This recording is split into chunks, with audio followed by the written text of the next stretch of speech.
The last of the legions, and other tales of long ago. 1.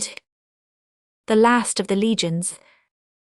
Pontus, the Roman viceroy, sat in the atrium of his palatial villa by the Thames, and he looked with perplexity at the scroll of papyrus which he had just unrolled. Before him stood the messenger who had brought it, a swarthy little Italian, whose black eyes were glazed with want of sleep, and his olive features darker still from dust and sweat. The viceroy was looking fixedly at him, yet he saw him not, so full was his mind of this sudden and most unexpected order. To him it seemed as if the solid earth had given way beneath his feet. His life and the work of his life had come to irremediable ruin.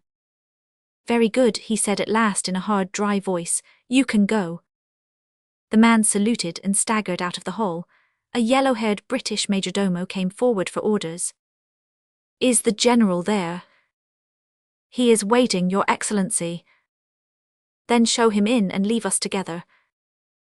A few minutes later Licinius Crassus, the head of the British military establishment, had joined his chief. He was a large, bearded man in a white civilian toga, hemmed with the patrician purple. His rough, bold features, burned and seamed and lined with the long African wars, were shadowed with anxiety as he looked with questioning eyes at the drawn, haggard face of the viceroy. "I fear, Your Excellency, that you have had bad news from Rome." "The worst, Crassus, it is all over with Britain. It is a question whether even Gaul will be held." "Saint Albus save us, are the orders precise?" "Here they are with the Emperor's own seal." "But why? I had heard a rumor, but it had seemed too incredible." "So had I only last week, and had the fellow scourged for having spread it. But here it is as clear as words can make it. Bring every man of the legions by forced marches to the help of the Empire. Leave not a cohort in Britain. These are my orders." "But the cause?" "They will let the limbs wither so that the heart be stronger. The old German hive is about to swarm once more. There are fresh crowds of barbarians from Dacia and Scythia. Every sword is needed to hold the Alpine passes. They cannot let 3 legions lie idle in Britain." The soldier shrugged his shoulders. "When the legions go, no Roman would feel that his life was safe here. For all that we have done, it is none the less the truth that it is no country of ours, and that we hold it as we won it by the sword. Yes, every man, woman, and child of Latin blood must come with us to Gaul. The galleys are already waiting at Portus Dubris. Get the orders out, Crassus, at once. As the Valerian legion falls back from the wall of Hadrian, it can take the northern colonists with it. The Jovians can bring in the people from the west, and the Batavians can escort the Easterns if they will muster at Camboricum. You will see to it." He sank his face for a moment in his hands. "It is a fearsome thing," said he, "to tear up the roots of so goodly a tree." "To make more space for such a crop of weeds," said the soldier bitterly. "My God, what will be the end of these poor Britons? From ocean to ocean there is not a tribe which will not be at the throat of its neighbour when the last Roman lictor has turned his back. With these hot-headed Ciliars, it is hard enough now to keep the swords in their sheaths. The kennel might fight as they choose among themselves until the best hound won," said the Roman governor. "At least the victor would keep the arts and the religion which we have brought them, and Britain would be one land. No, it is the bear from the north and the wolves from oversea, the painted savage from beyond the walls and the Saxon pirate from over the water who will succeed to our rule. Where we saved, they will slay. Where we built, they will burn. Where we planted, they will ravage. But the die is cast, Crassus. You will carry out the orders." "I will send out the messengers within an hour. This very morning there has come news that the barbarians are through the old gap in the wall, and their outriders as far south as Venovia." The governor shrugged his shoulders. "These things concern us no longer," said he. Then a bitter smile broke upon his aquiline, clean-shaven face. "Whom think you that I see in audience this morning?" "Nay, I know not." "Caradoc and Regneus and Celticus the Icenian, who, like so many of the richer Britons, have been educated at Rome, and who would lay before me their plans as to the ruling of this country." "And what is their plan?" "That they themselves should do it." The Roman soldier laughed. "Well, they will have their will," said he as he saluted and turned upon his heel. "Farewell, Your Excellency. There are hard days coming for you and for me." An hour later the British deputation was ushered into the presence of the governor. They were good, steadfast men, men who with a whole heart, and at some risk to themselves, had taken up their country's cause, so far as they could see it. At the same time they well knew that under the mild and beneficent rule of Rome, it was only when they passed from words to deeds that their backs or their necks would be in danger. They stood now, earnest and a little abashed, before the throne of the viceroy. Celticus was a swarthy, black-bearded little Iberian. Caradoc and Rigneuse were tall middle-aged men of the fair flaxen British type. All three were dressed in the draped yellow toga after the Latin fashion, instead of in the braque and tunic, which distinguished their more insular fellow countrymen. "Well," asked the governor. "We are here," said Celticus boldly, "as the spokesman of a great number of our fellow countrymen, for the purpose of sending our petition through you to the Emperor and to the Roman Senate, that we may urge upon them the policy of allowing us to govern this country after our own ancient fashion." He paused, as if awaiting some outburst as an answer to his own temerity, but the governor merely nodded his head as a sign that he should proceed. "We had laws of our own before ever Caesar set foot in Britain, which have served their purpose since first our forefathers came from the land of Ham. We are not a child among the nations, but our history goes back in our own traditions further even than that of Rome, and we are galled by this yoke which you have laid upon us." "Are not our laws just?" asked the governor. "The code of Caesar is just, but it is always the code of Caesar. Our own laws were made for our own uses and our own circumstances, and we would fain have them again." "You speak Roman as if you had been bred in the Forum, you wear a Roman toga, your hair is filleted in Roman fashion, are not these the gifts of Rome?" "We would take all the learning and all the arts that Rome or Greece could give, but we would still be Britain, and ruled by Britons." The viceroy smiled. "By the rood of St. Helena," said he, "had you spoken thus to some of my heathen ancestors, there would have been an end to your politics. That you have dared to stand before my face and say as much is a proof for ever of the gentleness of our rule. But I would reason with you for a moment upon this your request. You know well that this land has never been one kingdom, but was always under many chiefs and many tribes, who have made war upon each other. Would you in very truth have it so again?" "Those were in the evil pagan days, the days of the Druid and the Oak Grove, your excellency, but now we are held together by a gospel of peace." The viceroy shook his head. "If all the world were of the same way of thinking, then it would be easier," said he. "It may be that this blessed doctrine of peace will be little help to you when you are face to face with strong men who still worship the god of war. What would you do against the Picts of the north? Your excellency knows that many of the bravest legionaries are of British blood. These are our defense. But discipline man the power to command, the knowledge of war, the strength to act. It is in these things that you would fail. Too long have you leaned upon the crutch. The times may be hard, but when we have gone through them, Britain will be herself again." "Nay, she will be under a different and a harsher master," said the Roman. "Already the pirates swarm upon the eastern coast. Were it not for our Roman count of the Saxon shore, they would land tomorrow. I see the day when Britain may indeed be won. But that will be because you and your fellows are either dead or are driven into the mountains of the west.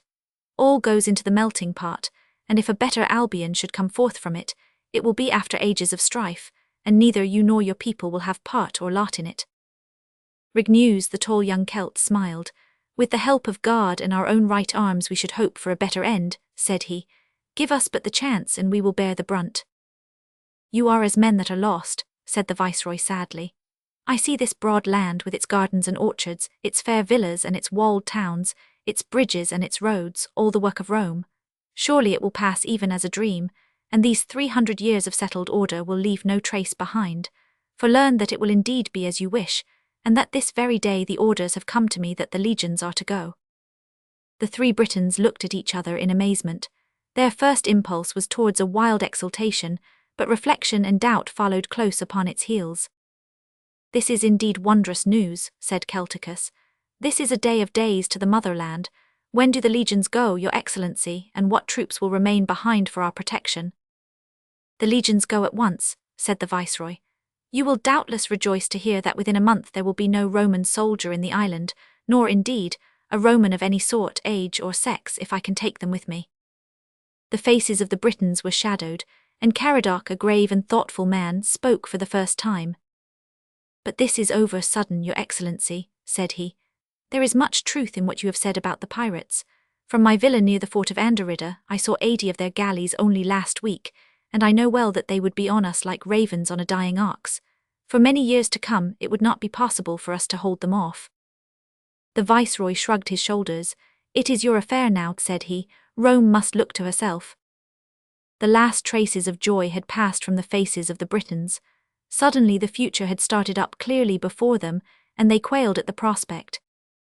There is a rumor in the marketplace, said Celticus, that the northern barbarians are through the gap in the wall. Who is to stop their progress? You and your fellows, said the Roman. Clearer still grew the future, and there was terror in the eyes of the spokesmen as they faced it. But, Your Excellency, if the legions should go at once, we should have the wild Scots at York, and the Northmen in the Thames within the month. We can build ourselves up under your shield, and in a few years it would be easier for us, but not now, Your Excellency, not now. Tut, man, for years you have been clamoring in our ears and raising the people. Now you have got what you asked. What more would you have? Within the month you will be as free as were your ancestors before Caesar set foot upon your shore.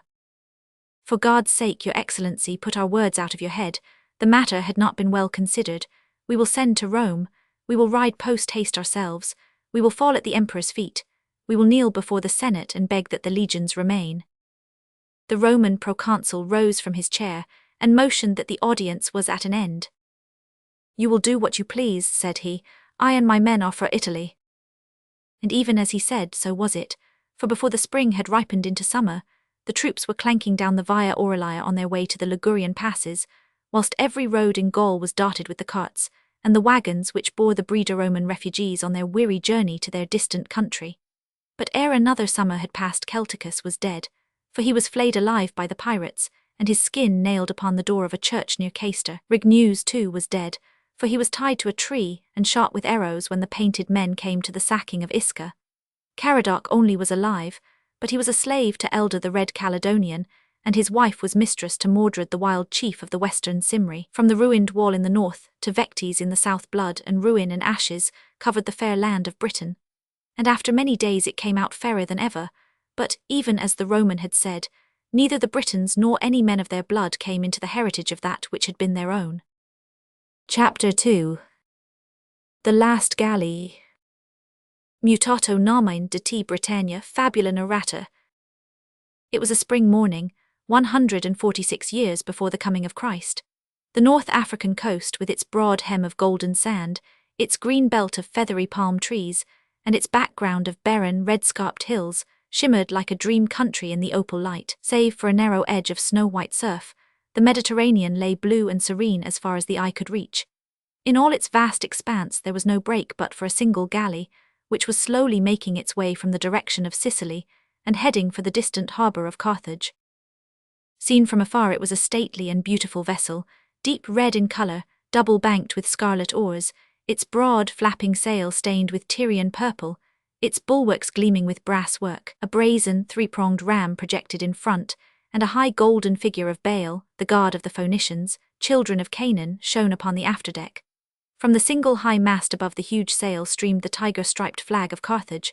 So, like some stately scarlet bird, with golden beak and wings of purple, she swam upon the face of the waters, a thing of might and of beauty as seen from the distant shore. But approach and look at her now. What are these dark streaks which foul her white decks and dapple her brazen shields? Why do the long red oars move out of time, irregular, convulsive? Why are some missing from the staring portholes, some snapped with jagged yellow edges, some trailing inert against the sides? Why are two prongs of the brazen ram twisted and broken? See, even the high image of Baal is battered and disfigured. By every sign this ship has passed through some grievous trial, some day of terror, which has left its heavy marks upon her. And now stand upon the deck itself and see more closely the men who man her. There are two decks forward and aft, while in the open waist are the double banks of seats, above and below where the rowers, two to an oar, tug and bend at their endless task. Down the centre is a narrow platform, along which pace a line of warders, lash in hand, who cut cruelly at the slave who pauses, be it only for an instant, to sweep the sweat from his dripping brow. But these slaves, look at them.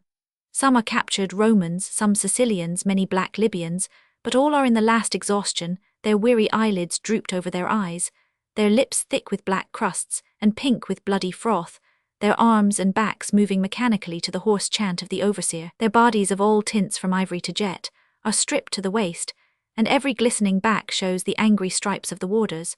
But it is not from these that the blood comes which reddens the seats and tints the salt water washing beneath their manacled feet. Great gaping wounds, the marks of sword slash and spear stab, show crimson upon their naked chests and shoulders, while many lie huddled and senseless athwart the benches, careless for ever of the whips which still hiss above them.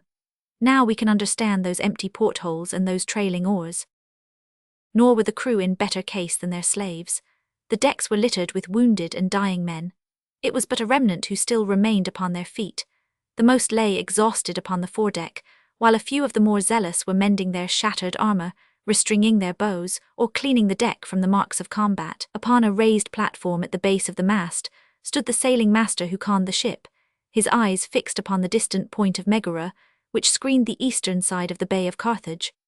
On the afterdeck were gathered a number of officers, silent and brooding, glancing from time to time at two of their own class who stood apart deep in conversation. The one, tall, dark and wiry, with pure Semitic features and the limbs of a giant, was Magro, the famous Carthaginian captain, whose name was still a terror on every shore, from Gaul to the Euxine. The other, a white-bearded, swarthy man with indomitable courage and energy, stamped upon every eager line of his keen, aquiline face, was Gisco the politician, a man of the highest Punic blood, a Suffete of the purple robe, and the leader of that party in the state which had watched and striven amid the selfishness and slothfulness of his fellow countrymen to rouse the public spirit and waken the public conscience to the ever-increasing danger from Rome. As they talked, the two men glanced continually, with earnest, anxious faces, towards the northern skyline. "It is certain," said the older man, with gloom in his voice and bearing, "none have escaped save ourselves."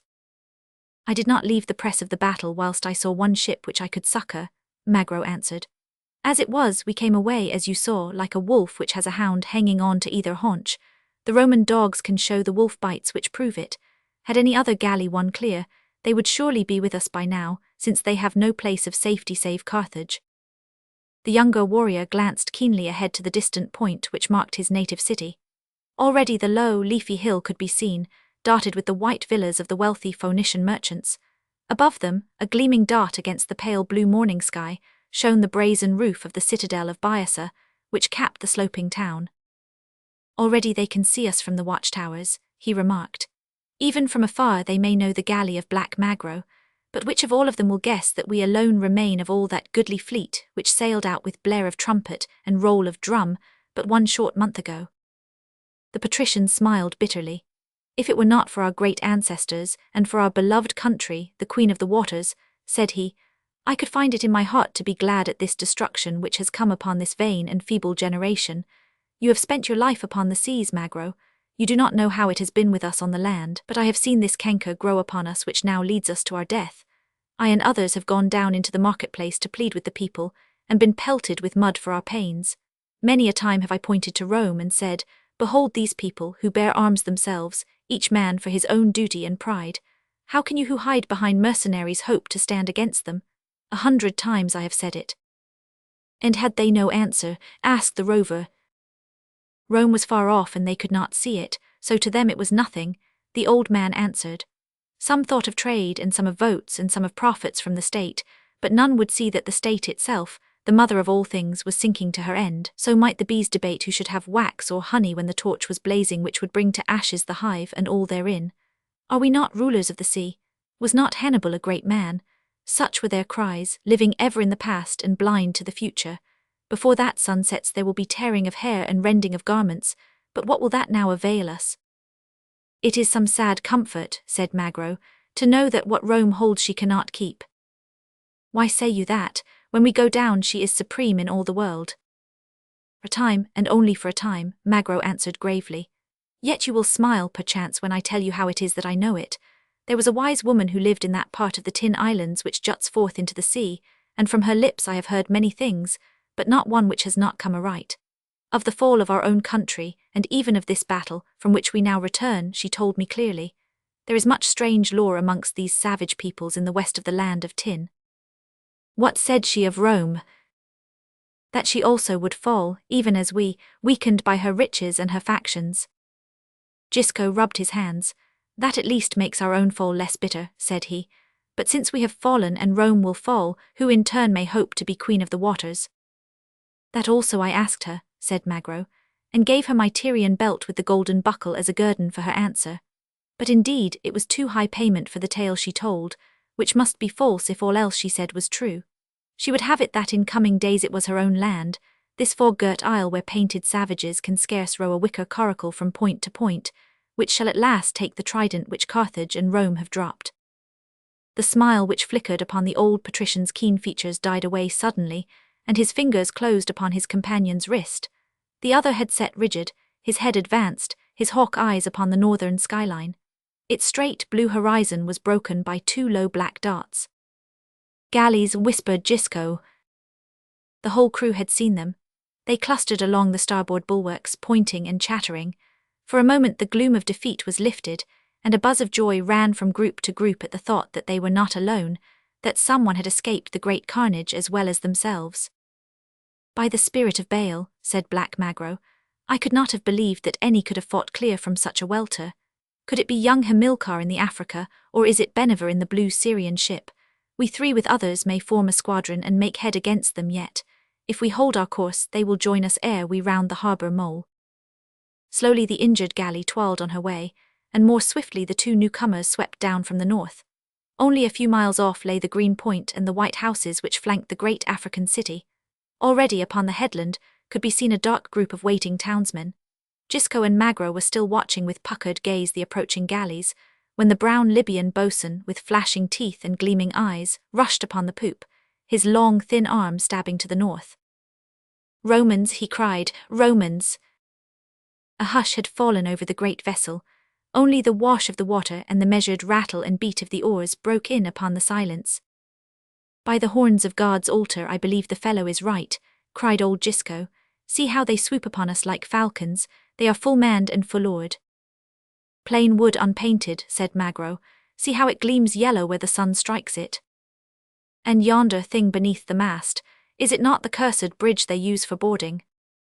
"So they grudge us even one," said Magro with a bitter laugh.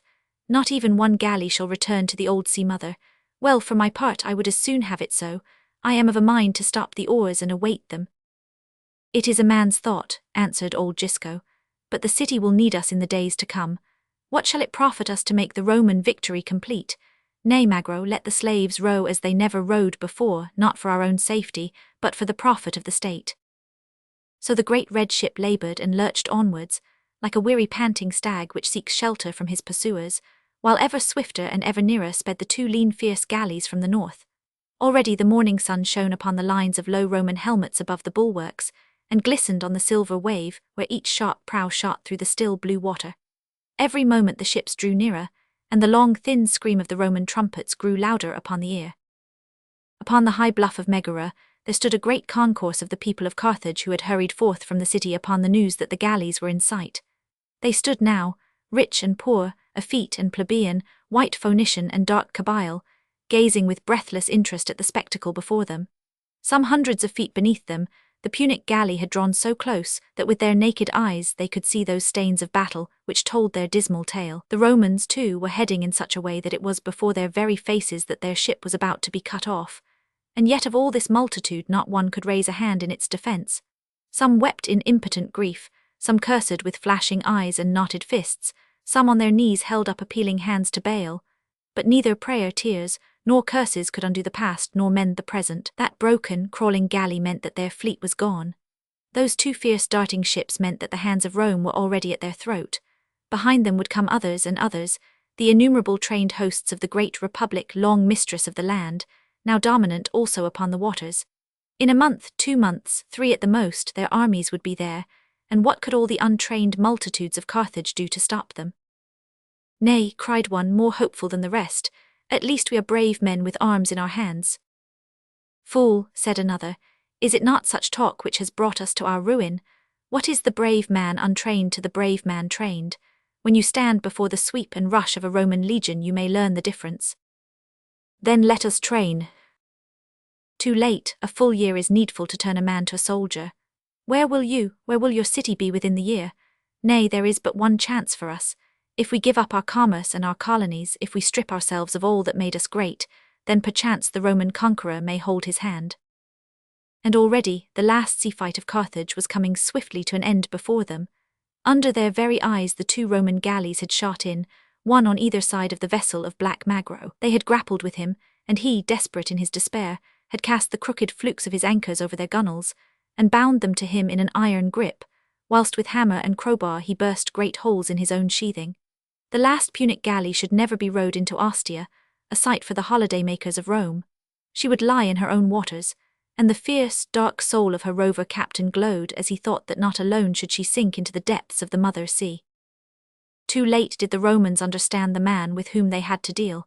Their boarders who had flooded the Punic decks felt the planking sink and sway beneath them. They rushed to gain their own vessels, but they too were being drawn downwards, held in the dying grip of the great red galley. Over they went and ever over. Now the deck of Magro's ship is flush with the water, and the Romans, drawn towards it by the iron bands which hold them, are tilted downwards, one bulwark upon the waves, one reared high in the air. Madly they strain to cast off the death grip of the galley. She is under the surface now, and ever swifter with the greater weight, the Roman ships heel after her. There is a rending crash, the wooden side is torn out of one, and mutilated, dismembered, she rights herself, and lies a helpless thing upon the water. But a last yellow gleam in the blue water shows where her consort has been dragged to her end in the iron death grapple of her foeman. The tiger-striped flag of Carthage has sunk beneath the swirling surface, never more to be seen upon the face of the sea. For in that year a great cloud hung for 17 days over the African coast, a deep black cloud which was the dark shroud of the burning city. And when the 17 days were over, Roman ploughs were driven from end to end of the charred ashes, and salt was scattered there as a sign that Carthage should be no more. And far off a huddle of naked, starving folk stood upon the distant mountains, and looked down upon the desolate plain, which had once been the fairest and richest upon earth. And they understood too late that it is the law of heaven that the world is given to the hardy and to the self-denying, whilst he who would escape the duties of manhood will soon be stripped of the pride, the wealth and the power, which are the prizes which manhood brings. Chapter 3. Through the Veil. He was a great shock-headed, freckle-faced borderer, the lineal descendant of a cattle-thieving clan in Liddesdale. In spite of his ancestry, he was as solid and sober a citizen as one would wish to see, a town councillor of Melrose, an elder of the church, and the chairman of the local branch of the Young Men's Christian Association. Brown was his name, and you saw it printed up as Brown and Handyside over the great grocery stores in the High Street. His wife Maggie Brown was an Armstrong before her marriage, and came from an old farming stock in the wilds of Teviothead. She was small, swarthy and dark-eyed, with a strangely nervous temperament for a Scotch woman. No greater contrast could be found than the big tawny man and the dark little woman, but both were of the soil as far back as any memory could extend. One day, it was the first anniversary of their wedding, they had driven over together to see the excavations of the Roman fort at Newstead. It was not a particularly picturesque spot. From the northern bank of the Tweed, just where the river forms a loop, there extends a gentle slope of arable land. Across it run the trenches of the excavators, with here and there an exposure of old stonework to show the foundations of the ancient walls. It had been a huge place, for the camp was 50 acres in extent, and the fort 15. However, it was all made easy for them since Mr. Brown knew the farmer to whom the land belonged. Under his guidance, they spent a long summer evening inspecting the trenches, the pits, the ramparts, and all the strange variety of objects which were waiting to be transported to the Edinburgh Museum of Antiquities. The buckle of a woman's belt had been dug up that very day, and the farmer was discoursing upon it when his eyes fell upon Mrs. Brown's face. "Your good leddy's tired," said he. "Maybe you'd best rest a wee before we gang further." Brown looked at his wife. She was certainly very pale and her dark eyes were bright and wild. "What is it, Maggie? I've wearied you. I'm thinkin' it's time we went back." No, John, let us go on. It's wonderful. It's like a dreamland place. It all seems so close and so near to me. How long were the Romans here, Mr. Cunningham?" "A fair time, ma'am. If you saw the kitchen midden pits you would guess it took a long time to fill them." "And why did they leave?" "Well, ma'am, by all accounts they left because they had to. The folk round could thole them no longer, so they just up and burned the fort about their lugs. You can see the fire marks on the stands." The woman gave a quick little shudder. "A wild night, a fearsome night," said she. "The sky must have been red that night, and these grey stones, they may have been red also." I think they were red," said her husband. "It's a queer thing, Maggie, and it may be your words that have done it, but I seem to see that business aboot as clear as ever I saw anything in my life. The light shone on the water." Aye, the light shone on the water, and the smoke gripped you by the throat, and all the savages were yelling. The old farmer began to laugh. The leady will be written a story about the old fort, said he. I've shown many a one o'er it, but I never heard it put so clear afore. Some folk have the gift. They had strolled along the edge of the fosse, and a pit yawned upon the right of them. That pit was 14 foot deep, said the farmer. What d'ye think we dug out from the bottom o'? Weel, it was just the skeleton of a man wi' a spear by his side. I'm thinkin' he was grippin' it when he died. Now how cam a man wi' a spear doon a hole 14 foot deep?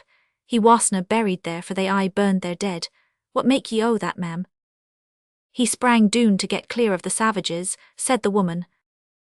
Weel, it's likely enough, and the professors from Edinburgh couldna gie a better reason. I wish you were I here, ma'am, to answer or difficulties sae readily. Now here's the altar that we found last week. There's an inscription. They tell me it's Latin, and it means that the men o' this fort give thanks to God for their safety. They examined the old worn stone. There was a large deeply cut VV upon the top of it. What does VV stand for? Asked Brown. Nobody kens, the guide answered. Valeria Victrix, said the lady softly. Her face was paler than ever, her eyes far away, as one who peers down the dim aisles of overarching centuries. What's that? Asked her husband sharply. She started as one who wakes from sleep. What were we talking about? She asked. About this VV upon the stone. No doubt it was just the name of the legion which put the altar up. Aye, but you gave some special name. Did I? How absurd. How should I ken what the name was? You said something, Victrix, I think. I suppose I was guessing. It gives me the queerest feeling, this place, as if I were not myself but someone else. Aye, it's an uncanny place, said her husband, looking round with an expression almost of fear in his bold grey eyes. I feel it mysel. I think we'll just be wishin' you good evenin', Mr. Cunningham, and get back to Melrose before the dark sets in. Neither of them could shake off the strange impression which had been left upon them by their visit to the excavations. It was as if some miasma had risen from those damp trenches and passed into their blood. All the evening they were silent and thoughtful, but such remarks as they did make showed that the same subject was in the mind of each. Brown had a restless night, in which he dreamed a strange connected dream, so vivid that he woke sweating and shivering like a frightened horse. He tried to convey it all to his wife as they sat together at breakfast in the morning. It was the clearest thing, Maggie, said he. Nothing that has ever come to me in my waking life has been more clear than that. I feel as if these hands were sticky with blood. Tell me of it, tell me slow, said she. When it began, I was out on a breeside. I was laying flat on the ground.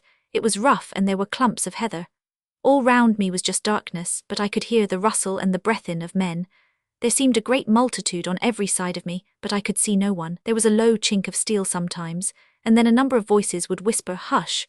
I had a ragged club in my hand, and it had spikes of iron near the end of it. My heart was beating quickly, and I felt that a moment of great danger and excitement was at hand. Once I dropped my club, and again from all round me the voices in the darkness cried, "Hush!" I put out my hand, and it touched the foot of another man lying in front of me. There was someone at my very elbow on either side, but they said nothing. Then we all began to move. The whole breeside seemed to be crawling downwards. There was a river at the bottom and a high-arched wooden bridge. Beyond the bridge were many lights, torches on a wall. The creeping men all flowed towards the bridge. There had been no sound of any kind, just a velvet stillness, and then there was a cry in the darkness, the cry of a man who had been stabbed suddenly to the heart. That one cry swelled out for a moment, and then the roar of a thousand furious voices. I was running. Everyone was running. A bright red light shone out, and the river was a scarlet streak. I could see my companions now. They were more like devils than men, wild figures clad in skins with their hair and beards streaming. They were all mad with rage, jumping as they ran, their mouths open, their arms waving, the red light beating on their faces. I ran too and yelled out curses like the rest. Then I heard a great crackling of wood, and I knew that the palisades were doon. There was a loud whistling in my ears, and I was aware that arrows were flying past me. I got to the bottom of a dike, and I saw a hand stretched doon from above. I took it and was dragged to the top. We looked doon, and there were silver men beneath us holding up their spears. Some of our folk sprang onto the spears. Then we others followed, and we killed the soldiers before they could draw the spears out again. They shouted loud in some foreign tongue, but no mercy was shown them. We went o'er them like a wave and trampled them down into the mud, for they were few and there was no end to our numbers. I found myself among buildings and one of them was on fire. I saw the flames spouting through the roof. I ran on and then I was alone among the buildings. Someone ran across in front o' me. It was a woman. I caught her by the arm and I took her chin and turned her face so as the light of the fire would strike it. Whom think you that it was, Maggie? His wife moistened her dry lips. It was I, she said. He looked at her in surprise. That's a good guess, said he. Yes, it was just you, not merely like you understand. It was you yourself. I saw the same soul in your frightened eyes. You looked white and bonny and wonderful in the firelight. I had just one thought in my head, to get you awa' with me, to keep you all to mysel in my own home somewhere beyond the hills. You clawed at my face with your nails. I heaved you over my shoulder, and I tried to find a way out of the light of the burning house and back into the darkness. Then came the thing that I mind best of all. You're ill, Maggie, shall I stop? My God, you have the very look on your face that you had last night in my dream. You screamed. He came running in the firelight. His head was bare, his hair was black and curled. He had a naked sword in his hand, short and broad, little more than a dagger. He stabbed at me, but he tripped and fell. I held you with one hand and with the other. His wife had sprung to her feet with writhing features. Marcus, she cried. My beautiful Marcus, oh, you brute, you brute, you brute. There was a clatter of teacups as she fell forward senseless upon the table. They never talk about that strange, isolated incident in their married life. For an instant the curtain of the past had swung aside, and some strange glimpse of a forgotten life had come to them. But it closed down, never to open again.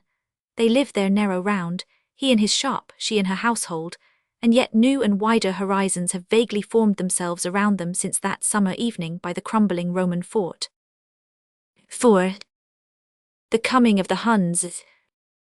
In the middle of the 4th century, the state of the Christian religion was a scandal and a disgrace. Patient, humble, and long-suffering in adversity, it had become positive, aggressive, and unreasonable with success. Paganism was not yet dead, but it was rapidly sinking, finding its most faithful supporters among the conservative aristocrats of the best families on the one hand, and among those benighted villagers on the other who gave their name to the expiring creed. Between these two extremes the great majority of reasonable men had turned from the conception of many gods to that of one, and had rejected for ever the beliefs of their forefathers. But with the vices of polytheism, they had also abandoned its virtues, among which toleration and religious good humor had been conspicuous. The strenuous earnestness of the Christians had compelled them to examine and define every point of their own theology.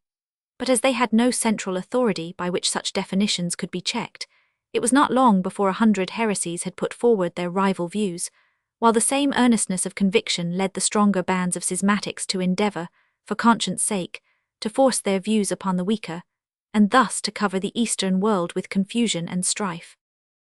Alexandria, Antioch, and Constantinople were centers of theological warfare. The whole north of Africa, too, was rent by the strife of the Donatists, who upheld their particular schism by iron flails, and the war cry of praise to the Lord. But minor local controversies sank to nothing when compared with the huge argument of the Catholic and the Arian, which rent every village in twain, and divided every household from the cottage to the palace.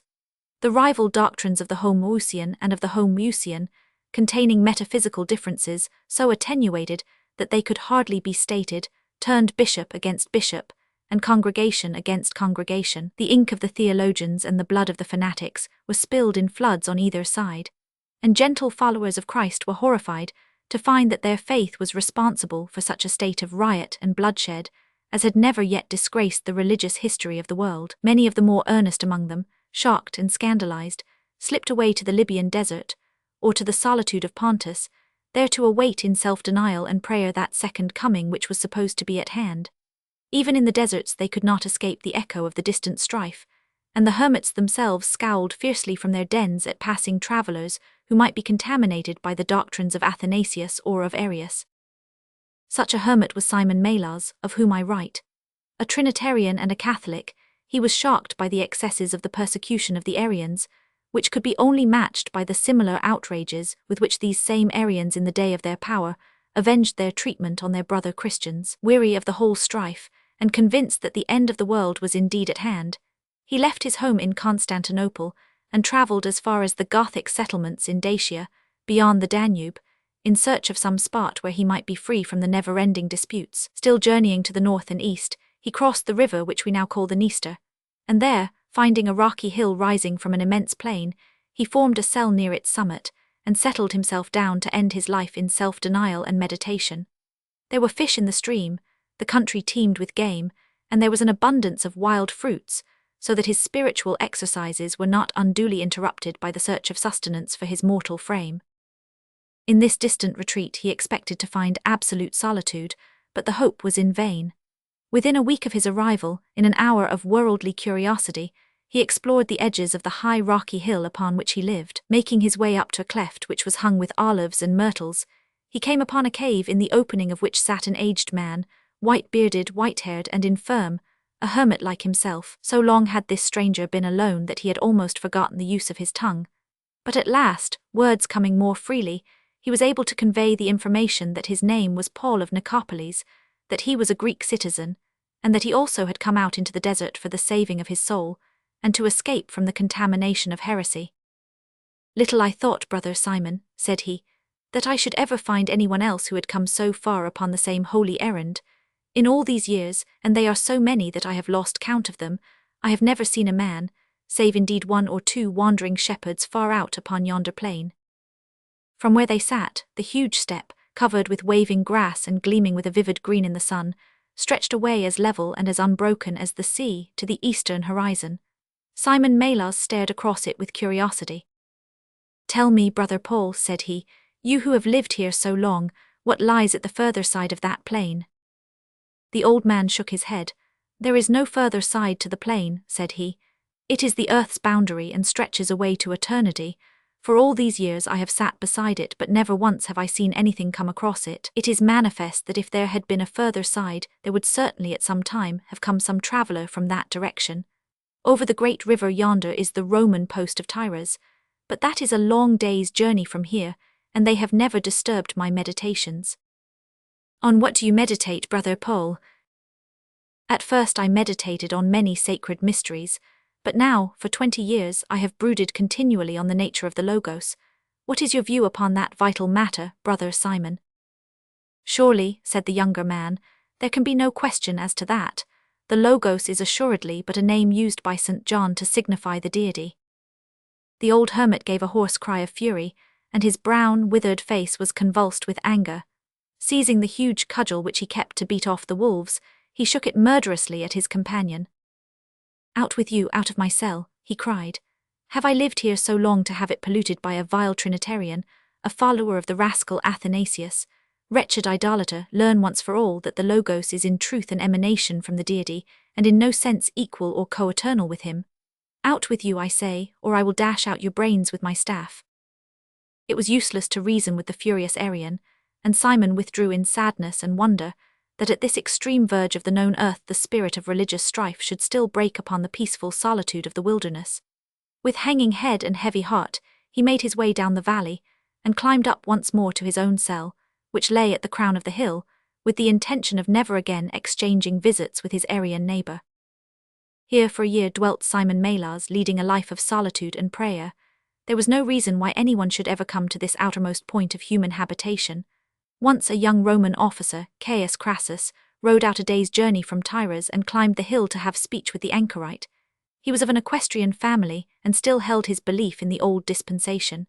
He looked with interest and surprise, but also with some disgust, at the ascetic arrangements of that humble abode. "Whom do you please by living in such a fashion?" he asked. "We show that our spirit is superior to our flesh," Simon answered. "If we fare badly in this world, we believe that we shall reap an advantage in the world to come." The centurion shrugged his shoulders. "There are philosophers among our people, Stoics and others who have the same idea. When I was in the Herulian cohort of the 4th Legion, we were quartered in Rome itself, and I saw much of the Christians, but I could never learn anything from them which I had not heard from my own father, whom you in your arrogance would call a pagan. It is true that we talk of numerous gods, but for many years we have not taken them very seriously. Our thoughts upon virtue and duty and a noble life are the same as your own." Simon Maillard shook his head. "If you have not the holy books," said he, "then what guide have you to direct your steps? If you will read our philosophers, and above all the divine Plato, you will find that there are other guides who may take you to the same end. Have you by chance read the book which was written by our Emperor Marcus Aurelius? Do you not discover there every virtue which man could have, although he knew nothing of your creed? Have you considered also the words and actions of our late Emperor Julian, with whom I served my first campaign when he went out against the Persians? Where could you find a more perfect man than he? Such talk is unprofitable, and I will have no more of it, said Simon sternly. Take heed while there is time, and embrace the true faith, for the end of the world is at hand, and when it comes there will be no mercy for those who have shut their eyes to the light. So saying, he turned back once more to his praying stool and to his crucifix, while the young Roman walked in deep thought down the hill, and mounting his horse, rode off to his distant post. Simon watched him until his brazen helmet was but a bead of light on the western edge of the great plain, for this was the first human face that he had seen in all this long year, and there were times when his heart yearned for the voices and the faces of his kind. So another year passed, and save for the change of weather and the slow change of the seasons, one day was as another. Every morning when Simon opened his eyes, he saw the same grey line ripening into red in the furthest east, until the bright rim pushed itself above that far-off horizon across which no living creature had ever been known to come. Slowly the sun swept across the huge arch of the heavens, and as the shadows shifted from the black rocks which jutted upward from above his cell, so did the hermit regulate his terms of prayer and meditation. There was nothing on earth to draw his eye or to distract his mind, for the grassy plain below was as void from month to month as the heaven above. So the long hours passed, until the red rim slipped down on the further side, and the day ended in the same pearl-grey shimmer with which it had begun. Once 2 ravens circled for some days round the lonely hill, and once a white fish-eagle came from the Dniester and screamed above the hermit's head. Sometimes red darts were seen on the green plain where the antelopes grazed, and often a wolf howled in the darkness from the base of the rocks. Such was the uneventful life of Simon Maillard the anchorite, until there came the day of wrath. It was in the late spring of the year 375 that Simon came out from his cell, his gourd in his hand, to draw water from the spring. Darkness had closed in, the sun had set, but one last glimmer of rosy light rested upon a rocky peak, which jutted forth from the hill, on the further side from the hermit's dwelling. As Simon came forth from under his ledge, the gourd dropped from his hand, and he stood gazing in amazement. On the opposite peak a man was standing, his outline black in the fading light. He was a strange, almost a deformed figure, short-statured, round-backed, with a large head, no neck, and a long rod jutting out from between his shoulders. He stood with his face advanced and his body bent, peering very intently over the plain to the westward. In a moment he was gone, and the lonely black peak showed up hard and naked against the faint eastern glimmer. Then the night closed down, and all was black once more. Simon Maillard stood long in bewilderment, wondering who this stranger could be. He had heard, as had every Christian, of those evil spirits which were wont to haunt the hermits in the Thebaid, and on the skirts of the Ethiopian waste. The strange shape of this solitary creature, its dark outline and prowling, intent attitude, suggestive rather of a fierce, rapacious beast than of a man, all helped him to believe that he had at last encountered one of those wanderers from the pit, of whose existence in those days of robust faith he had no more doubt than of his own. Much of the night he spent in prayer, his eyes glancing continually at the low arch of his cell door, with its curtain of deep purple wrought with stars. At any instant some crouching monster, some horned abomination might peer in upon him, and he clung with frenzied appeal to his crucifix, as his human weakness quailed at the thought. But at last his fatigue overcame his fears, and falling upon his couch of dried grass, he slept until the bright daylight brought him to his senses. It was later than was his wont, and the sun was far above the horizon. As he came forth from his cell he looked across at the peak of rock, but it stood there bare and silent. Already it seemed to him that that strange dark figure which had startled him so was some dream, some vision of the twilight. His gourd lay where it had fallen, and he picked it up with the intention of going to the spring. But suddenly he was aware of something new. The whole air was throbbing with sound. From all sides it came, rumbling, indefinite, an inarticulate mutter, low but thick and strong, rising, falling, reverberating among the rocks, dying away into vague whispers but always there. He looked round at the blue, cloudless sky in bewilderment. Then he scrambled up the rocky pinnacle above him, and sheltering himself in its shadow, he stared out over the plain. In his wildest dream he had never imagined such a sight. The whole vast expanse was covered with horsemen, hundreds and thousands and tens of thousands, all riding slowly and in silence, out of the unknown east. It was the multitudinous beat of their horses' hoofs which caused that low throbbing in his ears. Some were so close to him as he looked down upon them that he could see clearly their thin, wiry horses, and the strange humped figures of their swarthy riders, sitting forward on the withers, shapeless bundles, their short legs hanging stirrupless, their bodies balanced as firmly as though they were part of the beast. In those nearest he could see the bow and the quiver, the long spear and the short sword, with the coiled lasso behind the rider, which told that this was no helpless horde of wanderers, but a formidable army upon the march. His eyes passed on from them and swept further and further, but still to the very horizon, which quivered with movement. There was no end to this monstrous cavalry. Already the vanguard was far past the island of rock upon which he dwelt, and he could now understand that in front of this vanguard were single scouts who guided the course of the army, and that it was one of these whom he had seen the evening before. All day, held spellbound by this wonderful sight, the hermit crouched in the shadow of the rocks, and all day the sea of horsemen rolled onward over the plain beneath. Simon had seen the swarming quays of Alexandria, he had watched the mob which blocked the hippodrome of Constantinople, yet never had he imagined such a multitude as now defiled beneath his eyes, coming from that eastern skyline which had been the end of his world. Sometimes the dense streams of horsemen were broken by droves of broodmares and foals, driven along by mounted guards.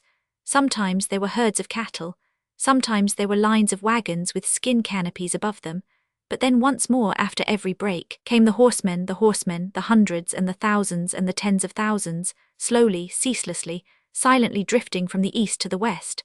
The long day passed, the light waned, and the shadows fell, but still the great broad stream was flowing by. But the night brought a new and even stranger sight. Simon had marked bundles of faggots upon the backs of many of the led horses, and now he saw their use. All over the great plain, red pinpoints gleamed through the darkness, which grew and brightened into flickering columns of flame. So far as he could see both to east and west the fires extended, until they were but points of light in the furthest distance. White stars shone in the vast heavens above, red ones in the great plain below. And from every side rose the low, confused murmur of voices, with the lowing of oxen and the neighing of horses.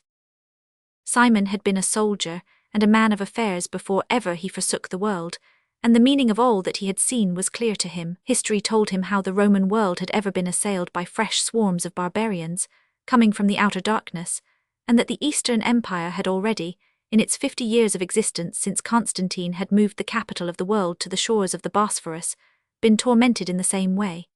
Gepidae and Heruli, Ostrogoths and Sarmatians, he was familiar with them all. What the advanced sentinel of Europe had seen from this lonely outlying hill was a fresh swarm breaking in upon the empire, distinguished only from the others by its enormous, incredible size, and by the strange aspect of the warriors who composed it. He alone of all civilized men knew of the approach of this dreadful shadow, sweeping like a heavy storm cloud from the unknown depths of the east. He thought of the little Roman posts along the Dniester, of the ruined Dacian wall of Trajan behind them, and then of the scattered, defenseless villages which lay with no thought of danger over all the open country which stretched down to the Danube. Could he but give them the alarm? Was it not perhaps for that very end that God had guided him to the wilderness? Then suddenly he remembered his Aryan neighbor, who dwelt in the cave beneath him. Once or twice during the last year he had caught a glimpse of his tall, bent figure hobbling round to examine the traps which he laid for quails and partridges. On one occasion they had met at the brook, but the old theologian waved him away as if he were a leper. What did he think now of this strange happening? Surely their differences might be forgotten at such a moment. He stole down the side of the hill and made his way to his fellow hermit's cave. But there was a terrible silence as he approached it. His heart sank at that deadly stillness in the little valley. No glimmer of light came from the cleft in the rocks. He entered and called, but no answer came back. Then, with flint, steel, and the dry grass which he used for tinder, he struck a spark and blew it into a blaze. The old hermit, his white hair dabbled with crimson, lay sprawling across the floor. The broken crucifix with which his head had been beaten in lay in splinters across him. Simon had dropped on his knees beside him, straightening his contorted limbs and muttering the office for the dead, when the thud of a horse's hoofs was heard ascending the little valley which led to the hermit's cell. The dry grass had burned down, and Simon crouched trembling in the darkness, pattering prayers to the Virgin that his strength might be upheld. It may have been that the newcomer had seen the gleam of the light, or it may have been that he had heard from his comrades of the old man whom they had murdered, and that his curiosity had led him to the spot. He stopped his horse outside the cave, and Simon, lurking in the shadows within, had a fair view of him in the moonlight. He slipped from his saddle, fastened the bridle to a root, and then stood peering through the opening of the cell. He was a very short, thick man with a dark face which was gashed with 3 cuts upon either side. His small eyes were sunk deep in his head, showing like black holes in the heavy, flat, hairless face. His legs were short and very bandy, so that he waddled uncouthly as he walked. Simon crouched in the darkest angle, and he gripped in his hand that same knotted cudgel which the dead theologian had once raised against him. As that hideous stooping head advanced into the darkness of the cell, he brought the staff down upon it with all the strength of his right arm, and then, as the stricken savage fell forward upon his face, he struck madly again and again, until the shapeless figure lay limp and still. One roof covered the first slain of Europe and of Asia. Simon's veins were throbbing and quivering with the unwonted joy of action. All the energy stored up in those years of repose came in a flood at this moment of need. Standing in the darkness of the cell, he saw, as in a map of fire, the outlines of the great barbaric host, the line of the river, the position of the settlements, the means by which they might be warned. Silently he waited in the shadow until the moon had sunk. Then he flung himself upon the dead man's horse, guided it down the gorge, and set forth at a gallop across the plain. There were fires on every side of him, but he kept clear of the rings of light. Round each he could see, as he passed, the circle of sleeping warriors, with the long lines of picketed horses. Mile after mile and league after league stretched that huge encampment, and then at last he had reached the open plain which led to the river, and the fires of the invaders were but a dull smoulder against the black eastern sky. Ever faster and faster he sped across the steppe, like a single fluttered leaf which whirls before the storm. Even as the dawn whitened the sky behind him, it gleamed also upon the broad river in front, and he flogged his weary horse through the shallows, until he plunged into its full yellow tide. So it was that, as the young Roman centurion, Caius Crassus, made his morning round in the fort of Tyres, he saw a single horseman, who rode towards him from the river, weary and spent, drenched with water and caked with dirt and sweat. Both horse and man were at the last stage of their endurance. With amazement the Roman watched their progress, and recognized in the ragged, swaying figure, with flying hair and staring eyes, the hermit of the eastern desert. He ran to meet him, and caught him in his arms as he reeled from the saddle. "What is it then?" he asked. "What is your news?" But the hermit could only point at the rising sun. "To arms," he croaked. "To arms, the day of wrath is come," and as he looked the Roman saw far across the river a great dark shadow which moved slowly over the distant plain. 5. The contest. In the year of our Lord, the Emperor Nero, being at that time in the 29th year of his life, and the 13th of his reign, set sail for Greece with the strangest company, and the most singular design that any monarch has ever entertained. With 10 galleys he went forth from Puteoli, carrying with him great stores of painted scenery and theatrical properties, together with a number of knights and senators, whom he feared to leave behind him at Rome, and who were all marked for death in the course of his wanderings. In his train he took Natus, his singing coach, Cluvius, a man with a monstrous voice who should bawl out his titles, and 1,000 trained youths who had learned to applaud in unison whenever their master sang or played in public. So deftly had they been taught that each had his own role to play. Some did no more than give forth a low, deep hum of speechless appreciation, some clapped with enthusiasm, some, rising from approbation into absolute frenzy, shrieked, stamped and beat sticks upon the benches. Some, and they were the most effective, had learned from an Alexandrian a long droning musical note which they all uttered together, so that it boomed over the assembly.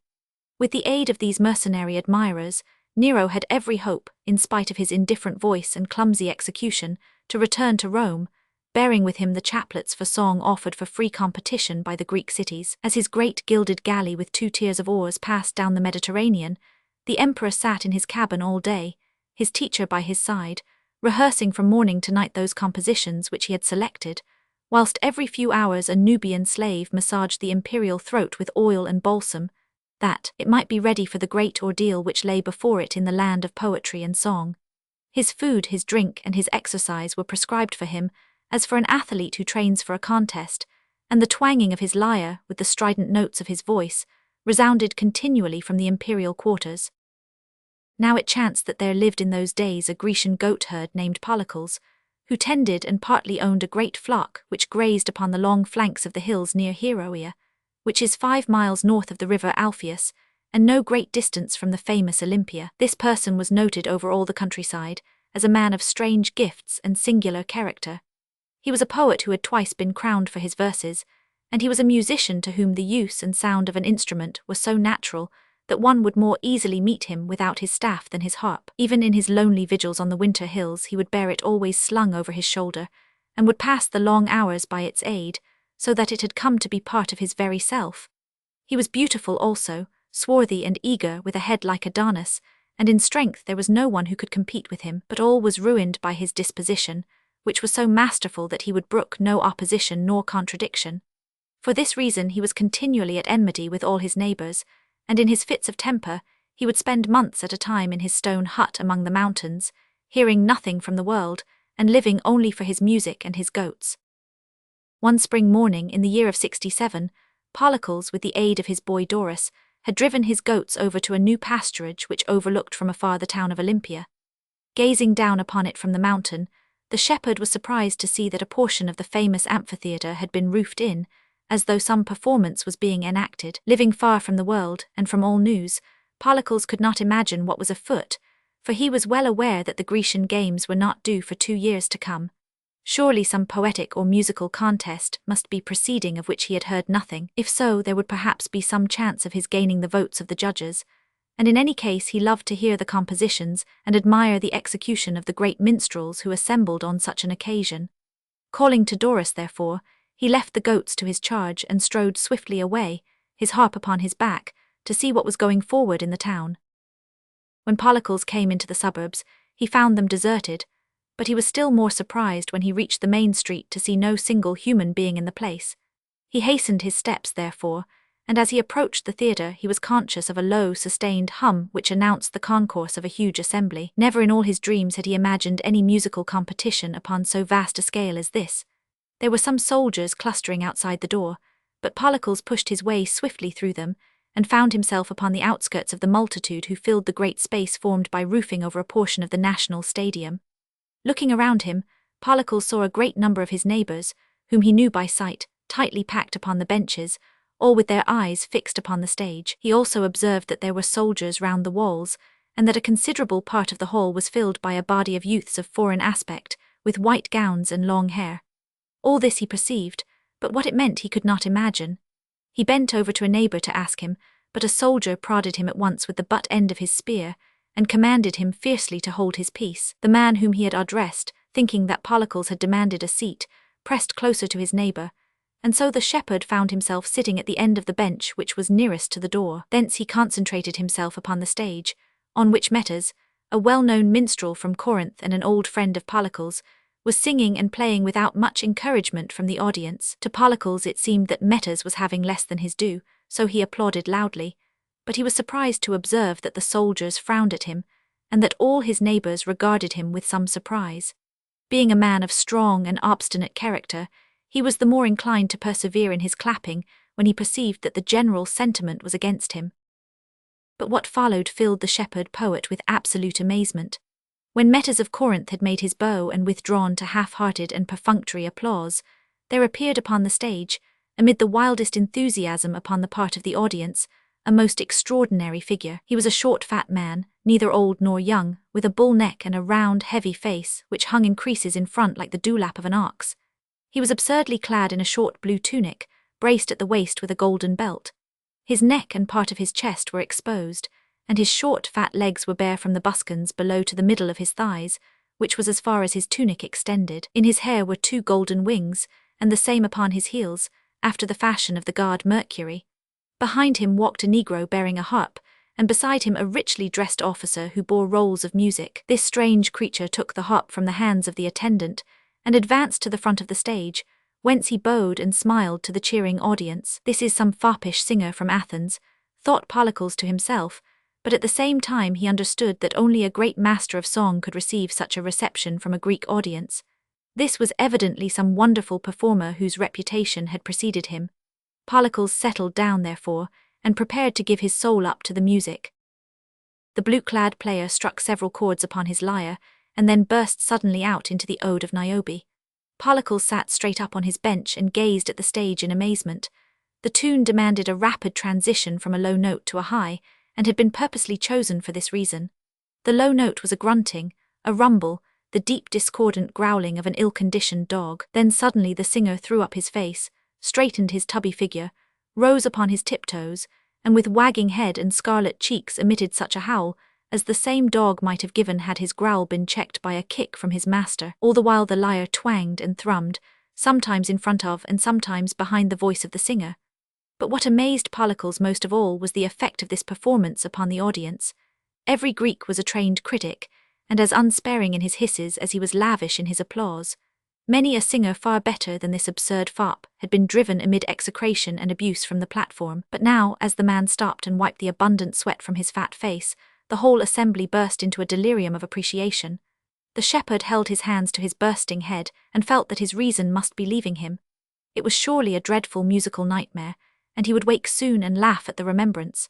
But no, the figures were real, the faces were those of his neighbours, the cheers which resounded in his ears were indeed from an audience which filled the theatre of Olympia. The whole chorus was in full blast, the hummers humming, the shouters bellowing, the tappers hard at work upon the benches, while every now and then came a musical cyclone of incomparable, divine, from the trained phalanx who intoned their applause, their united voices sweeping over the tumult as the drone of the wind dominates the roar of the sea.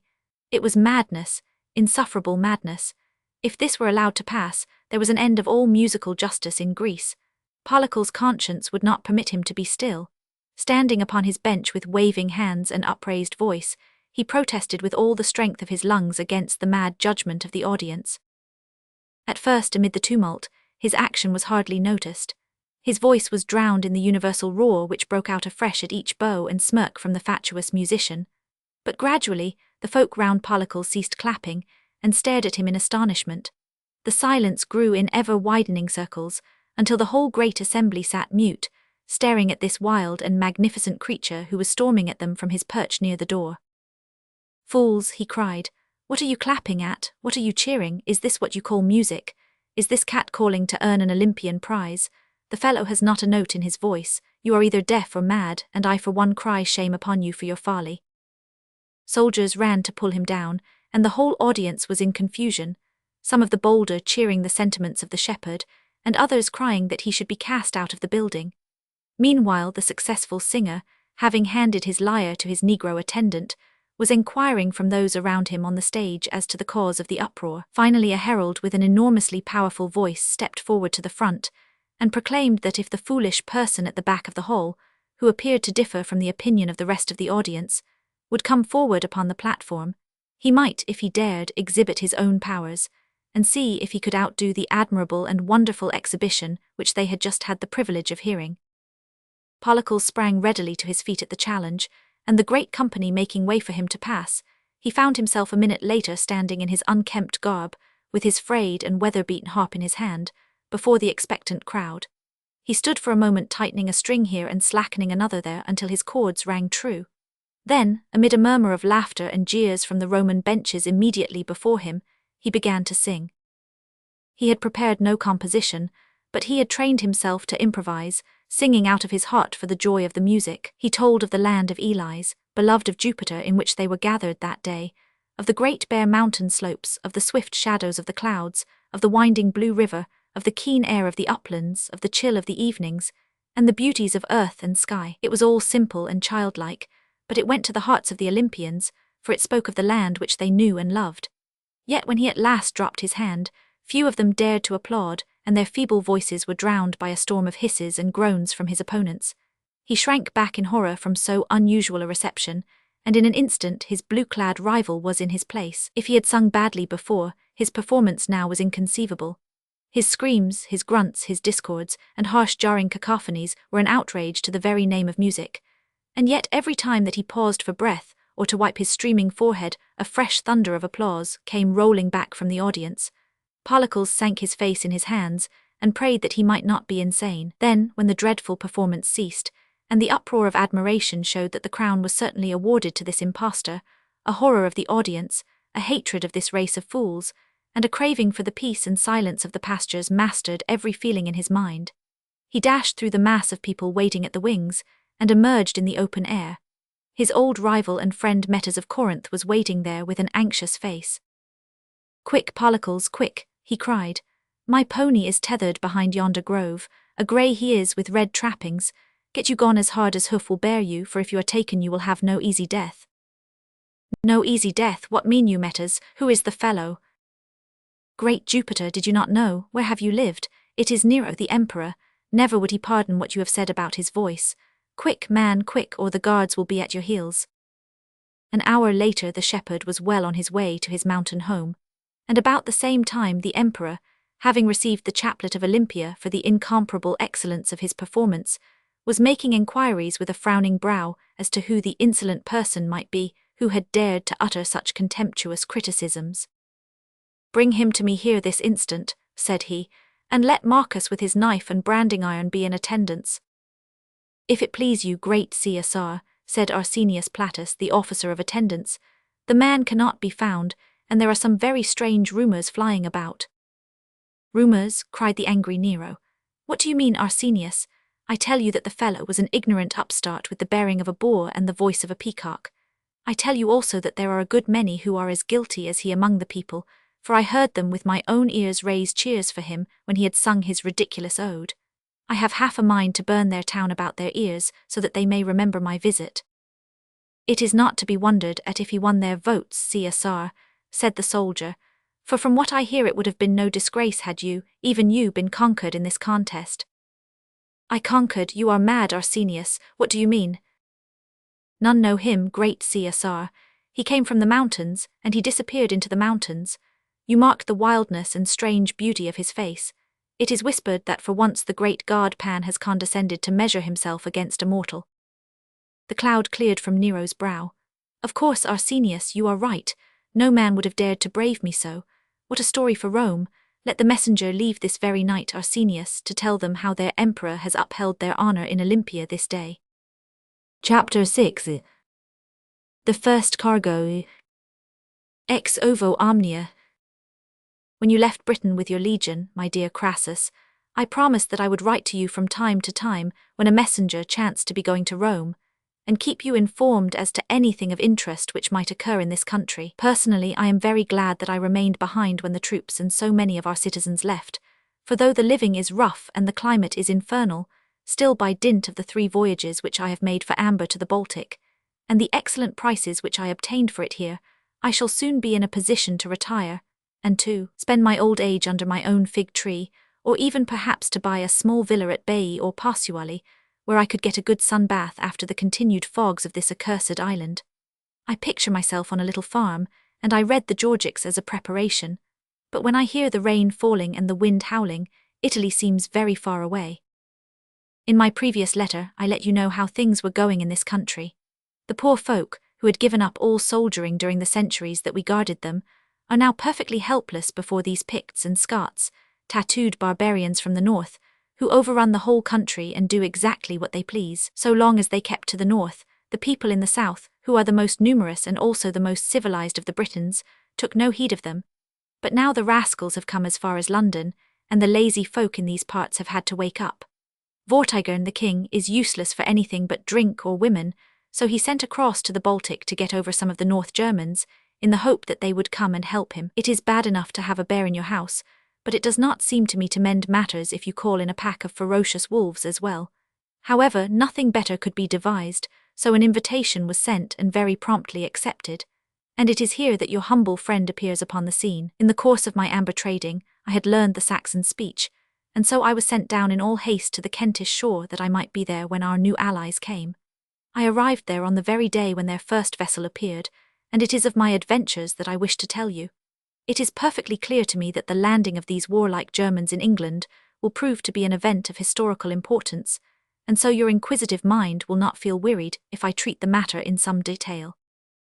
It was then, upon the day of Mercury, immediately following the feast of our blessed Lord's Ascension, that I found myself upon the south bank of the river Thames, at the point where it opens into a wide estuary. There is an island there named Thanet, which was the spot chosen for the landfall of our visitors. Sure enough, I had no sooner ridden up than there was a great red ship, the first as it seems of 3, coming in under full sail. The White Horse, which is the ensign of these rovers, was hanging from her topmast, and she appeared to be crowded with men. The sun was shining brightly, and the great scarlet ship, with snow-white sails and a line of gleaming shields slung over her side, made as fair a picture on that blue expanse as one would wish to see. I pushed off at once in a boat, because it had been arranged that none of the Saxons should land until the king had come down to speak with their leaders. Presently I was under the ship, which had a gilded dragon in the bows and a tier of oars along either side. As I looked up, there was a row of helmeted heads looking down at me, and among them I saw, to my great surprise and pleasure, that of Eric the Swart, with whom I do business at Venta every year. He greeted me heartily when I reached the deck, and became at once my guide, friend, and counsellor. This helped me greatly with these barbarians, for it is their nature that they are very cold and aloof unless one of their own number can vouch for you, after which they are very hearty and hospitable. Try as they will, they find it hard, however, to avoid a certain suggestion of condescension, and in the baser sort of contempt when they are dealing with a foreigner. It was a great stroke of luck meeting Eric, for he was able to give me some idea of how things stood before I was shown into the presence of Kenna, the leader of this particular ship. The crew, as I learned from him, was entirely made up of 3 tribes or families, those of Kenna, of Lank, and of Haster. Each of these tribes gets its name by putting the letters ing after the name of the chief, so that the people on board would describe themselves as Kennings, Lansings, and Hastings. I observed in the Baltic that the villages were named after the family who lived in them, each keeping to itself, so that I have no doubt that if these fellows get a footing on shore, we shall see settlements with names like these rising up among the British towns. The greater part of the men were sturdy fellows with red, yellow, or brown hair, mostly the latter. To my surprise, I saw several women among them. Eric, in answer to my question, explained that they always take their women with them so far as they can, and that instead of finding them an encumbrance as our Roman dames would be, they look upon them as helpmates and advisers. Of course, I remembered afterwards that our excellent and accurate Tacitus has remarked upon this characteristic of the Germans. All laws in the tribes are decided by votes, and a vote has not yet been given to the women, but many are in favour of it, and it is thought that woman and man may soon have the same power in the state, though many of the women themselves are opposed to such an innovation. I observed to Eric that it was fortunate there were several women on board, as they could keep each other company, but he answered that the wives of chiefs had no desire to know the wives of the inferior officers, and that both of them combined against the more common women, so that any companionship was out of the question. He pointed as he spoke to Editha, the wife of Kenna, a red-faced, elderly woman who walked among the others, her chin in the air, taking no more notice than if they did not exist. Whilst I was talking to my friend Eric, a sudden altercation broke out upon the deck, and a great number of the men paused in their work, and flocked towards the spot with faces which showed that they were deeply interested in the matter. Eric and I pushed our way among the others, for I was very anxious to see as much as I could of the ways and manners of these barbarians. A quarrel had broken out about a child, a little blue-eyed fellow with curly yellow hair, who appeared to be greatly amused by the hubbub of which he was the cause. On one side of him stood a white-bearded old man, of very majestic aspect, who signified by his gestures that he claimed the lad for himself, while on the other was a thin, earnest, anxious person, who strongly objected to the boy being taken from him. Eric whispered in my ear that the old man was the tribal high priest, who was the official sacrificer to their great god Woden, whilst the other was a man who took somewhat different views, not upon Woden, but upon the means by which he should be worshipped.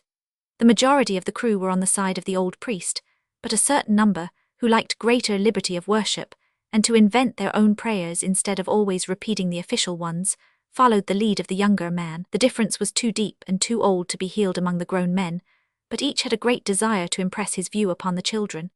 This was the reason why these two were now so furious with each other, and the argument between them ran so high that several of their followers on either side had drawn the short saxes, or knives from which their name of Saxon is derived, when a burly, red-headed man pushed his way through the throng, and in a voice of thunder brought the controversy to an end. "You priests who argue about the things which no man can know are more trouble aboard this ship than all the dangers of the sea," he cried. "Can you not be content with worshipping Woden, over which we are all agreed, and not make so much of those small points upon which we may differ? If there is all this fuss about the teaching of the children, then I shall forbid either of you to teach them, and they must be content with as much as they can learn from their mothers." The two angry teachers walked away with discontented faces, and Kenna, for it was he who spoke, ordered that a whistle should be sounded, and that the crew should assemble. I was pleased with the free bearing of these people, for though this was their greatest chief, they showed none of the exaggerated respect which soldiers of a legion might show to the Praetor, but met him on a respectful equality, which showed how highly they rated their own manhood. From our Roman standard, his remarks to his men would seem very wanting in eloquence, for there were no graces nor metaphors to be found in them, and yet they were short, strong, and to the point. At any rate, it was very clear that they were to the minds of his hearers. He began by reminding them that they had left their own country because the land was all taken up, and that there was no use returning there, since there was no place where they could dwell as free and independent men.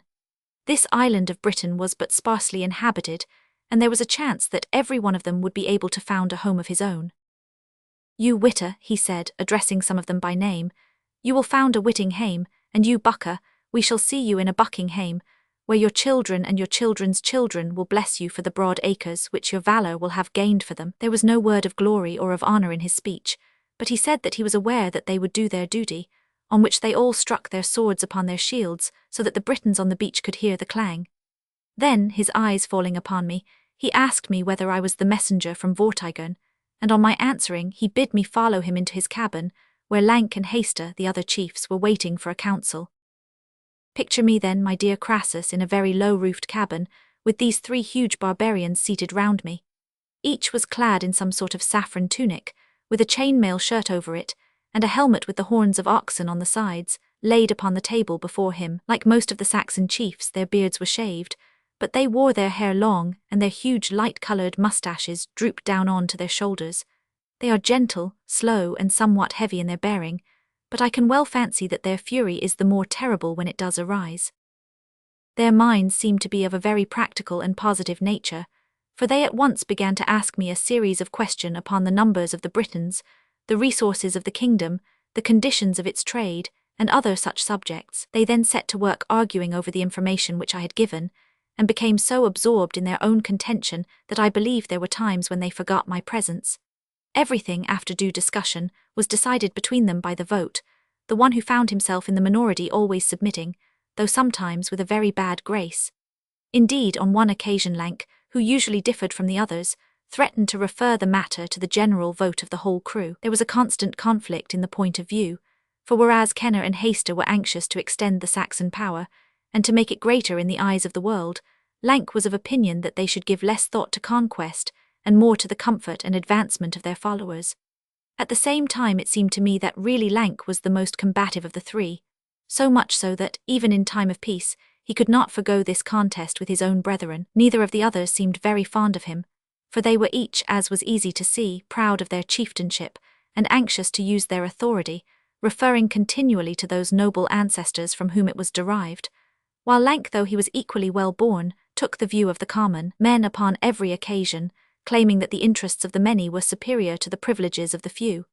In a word, Crassus, if you could imagine a freebooting Gracchus on one side, and 2 piratical patricians upon the other, you would understand the effect which my companions produced upon me. There was one peculiarity which I observed in their conversation which soothed me very much. I am fond of these Britons, among whom I have spent so much of my life, and I wish them well. It was very pleasing, therefore, to notice that these men insisted upon it in their conversation that the whole object of their visit was the good of the islanders. Any prospect of advantage to themselves was pushed into the background. I was not clear that these professions could be made to agree with the speech in which Kenner had promised 100 hides of land to every man on the ship. But on my making this remark, the 3 chiefs seemed very surprised and hurt by my suspicions, and explained very plausibly that, as the Britons needed them as a guard, they could not aid them better than by settling on the soil, and so, being continually at hand in order to help them. In time, they said, they hoped to raise and train the natives to such a point that they would be able to look after themselves. Lank spoke with some degree of eloquence upon the nobleness of the mission which they had undertaken, and the others clattered their cups of mead. A jar of that unpleasant drink was on the table, in token of their agreement. I observed also how much interested, and how very earnest and intolerant these barbarians were in the matter of religion. Of Christianity they knew nothing, so that although they were aware that the Britons were Christians, they had not a notion of what their creed really was. Yet without examination, they started by taking it for granted that their own worship of Woden was absolutely right, and that therefore this other creed must be absolutely wrong. This vile religion, this sad superstition, and this grievous error were among the phrases which they used towards it. Instead of expressing pity for anyone who had been misinformed upon so serious a question, their feelings were those of anger, and they declared most earnestly that they would spare no pains to set the matter right, fingering the hilts of their long broadswords as they did so. Well, my dear Crassus, you will have had enough of me and of my Saxons. I have given you a short sketch of these people and their ways. Since I began this letter, I have visited the 2 other ships which have come in, and as I find the same characteristics among the people on board them, I cannot doubt that they lie deeply in the race. For the rest, they are brave, hardy, and very pertinacious in all that they undertake. Whereas the Britons, though a great deal more spirited, have not the same steadiness of purpose, their quicker imaginations suggesting always some other course, and their more fiery passions being succeeded by reaction. When I looked from the deck of the first Saxon ship, and saw the swaying, excited multitude of Britons on the beach, contrasting them with the intent, silent men who stood beside me, it seemed to me more than ever dangerous to call in such allies. So strongly did I feel it that I turned to Kenna, who was also looking towards the beach. "You will own this island before you have finished," said I. His eyes sparkled as he gazed. "Perhaps," he cried, and then suddenly correcting himself and thinking that he had said too much, he added, "A temporary occupation, nothing more." Chapter 7. An Iconoclast. It was daybreak of a March morning in the year of Christ 92. Outside, the long Semita altar was already thronged with people, with buyers and sellers, callers and strollers, for the Romans were so early rising a people that many a patrician preferred to see his clients at 6 in the morning. Such was the good republican tradition, still upheld by the more conservative, but with more modern habits of luxury, a night of pleasure and banqueting was no uncommon thing. Thus one, who had learned the new and yet adhered to the old, might find his hours overlap, and without so much as a pretence of sleep come straight from his night of debauch into his day of business, turning with heavy wits and an aching head to that round of formal duties which consumed the life of a Roman gentleman. So it was with Aemilius Flaccus that March morning.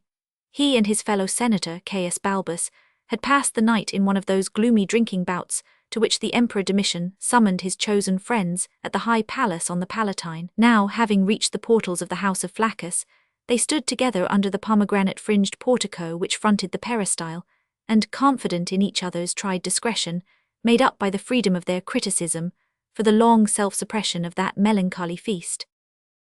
"If he would but feed his guests," said Balbus, a little red-faced, choleric nobleman with yellow-shot angry eyes. "What had we? Upon my life I have forgotten.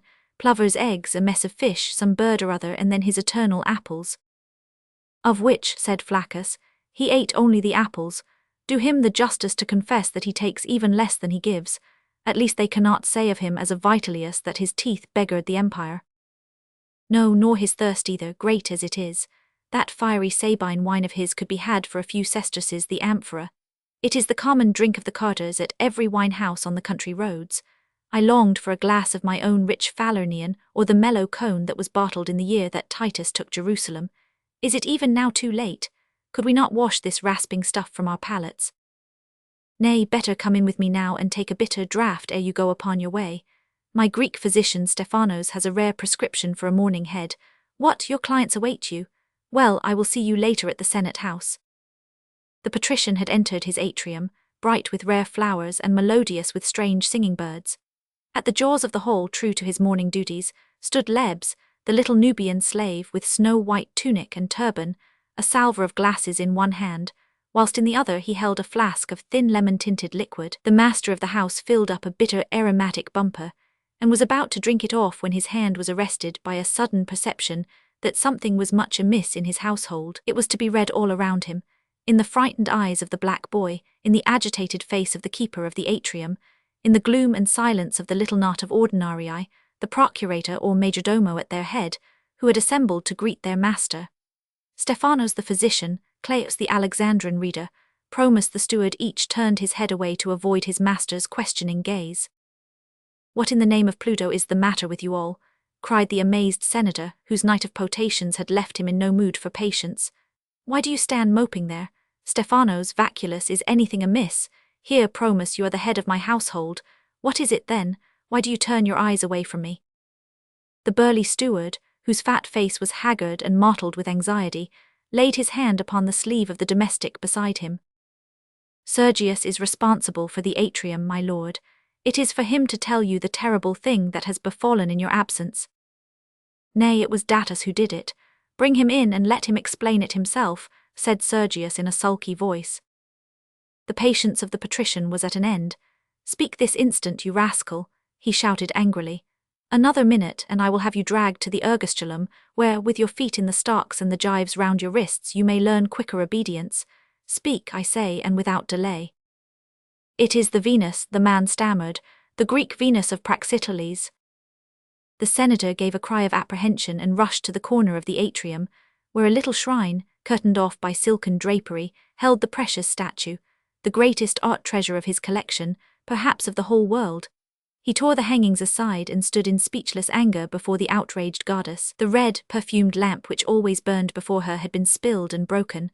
Her altar fire had been quenched, her chaplet had been dashed aside. But worst of all, insufferable sacrilege. Her own beautiful nude body of glistening pentelic marble, as white and fair as when the inspired Greek had hewed it out 500 years before, had been most brutally mishandled. 3 fingers of the gracious outstretched hand had been struck off, and lay upon the pedestal beside her. Above her delicate breast a dark mark showed, where a blow had disfigured the marble. Aemilius Flaccus, the most delicate and judicious connoisseur in Rome, stood gasping and croaking, his hand to his throat, as he gazed at his disfigured masterpiece. Then he turned upon his slaves, his fury in his convulsed face. But to his amazement they were not looking at him, but had all turned in attitudes of deep respect towards the opening of the peristyle. As he faced round and saw who had just entered his house, his own rage fell away from him in an instant, and his manner became as humble as that of his servants. The newcomer was a man 43 years of age, clean-shaven, with a massive head, large engorged eyes, a small clear-cut nose, and the full bull neck which was the especial mark of his breed. He had entered through the peristyle with a swaggering, rolling gait, as one who walks upon his own ground, and now he stood, his hands upon his hips, looking round him at the bowing slaves, and finally at their master with a half-humorous expression upon his flushed and brutal face. "Why, Aemilius," said he, "I had understood that your household was the best ordered in Rome. What is amiss with you this morning?" "Nothing could be amiss with us now that Caesar has deigned to come under my roof," said the courtier. "This is indeed a most glad surprise which you have prepared for me." "It was an afterthought," said Domitian. "When you and the others had left me, I was in no mood for sleep, and so it came into my mind that I would have a breath of morning air by coming down to you, and seeing this Grecian Venus of yours, about which you discoursed so eloquently between the cups. But indeed, by your appearance and that of your servants, I should judge that my visit was an ill-timed one." "Nay, dear master, say not so. But indeed it is truth that I was in trouble at the moment of your welcome entrance, and this trouble was, as the fates have willed it, brought forth by that very statue in which you have been graciously pleased to show your interest. There it stands, and you can see for yourself how rudely it has been mishandled. By Pluto and all the nether gods, if it were mine some of you should feed the lampreys," said the emperor, looking round with his fierce eyes at the shrinking slaves. "You were always over-merciful, Aemilius. It is the common talk that your cat and A are rusted for want of use, but surely this is beyond all bounds. Let me see how you handle the matter. Whom do you hold responsible?" "The slave Sergius is responsible, since it is his place to tend the atrium," said Flaccus. "Stand forward, Sergius. What have you to say?" The trembling slave advanced to his master. "If it please you, sir, the mischief has been done by Datus the Christian." "Datus, who is he?" "The maculator, the scavenger, my lord. I did not know that he belonged to these horrible people, or I should not have admitted him. He came with his broom to brush out the litter of the birds. His eyes fell upon the Venus, and in an instant he had rushed upon her and struck her 2 blows with his wooden besom. Then we fell upon him and dragged him away. But alas, alas, it was too late, for already the wretch had dashed off the fingers of the goddess." The emperor smiled grimly, while the patrician's thin face grew pale with anger. "Where is the fellow?" he asked. "In the ergastulum, your honor, with the furca on his neck."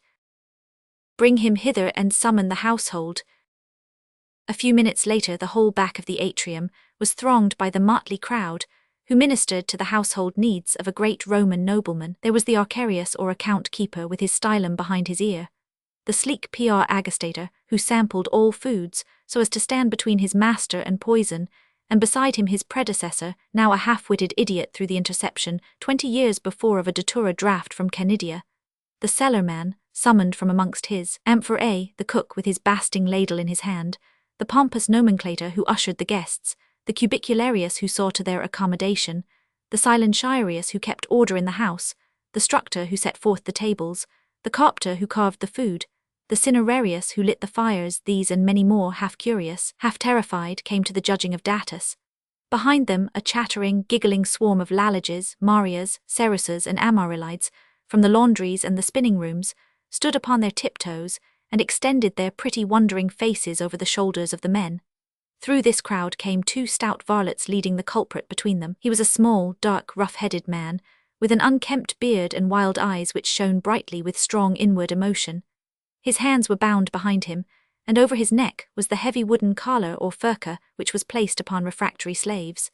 A smear of blood across his cheek showed that he had not come uninjured from the preceding scuffle. "Are you Datus the scavenger?" asked the patrician. The man drew himself up proudly.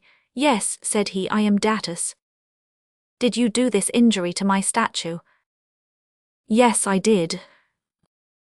There was an uncompromising boldness in the man's reply which compelled respect. The wrath of his master became tinged with interest. "Why did you do this?" he asked. "Because it was my duty." "Why, then, was it your duty to destroy your master's property?" "Because I am a Christian." His eyes blazed suddenly out of his dark face. "Because there is no God but the one eternal, and all else are sticks and stones. What has this naked harlot to do with him to whom the great firmament is but a garment and the earth a footstool?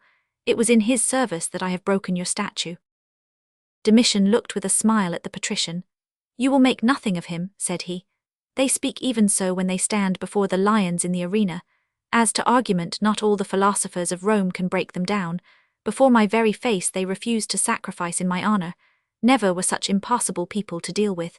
I should take a short way with him if I were you." "What would Caesar advise?" "There are the games this afternoon. I am showing the new hunting leopard which King Juba has sent from Numidia. This slave may give us some sport when he finds the hungry beast sniffing at his heels." The patrician considered for a moment. He had always been a father to his servants.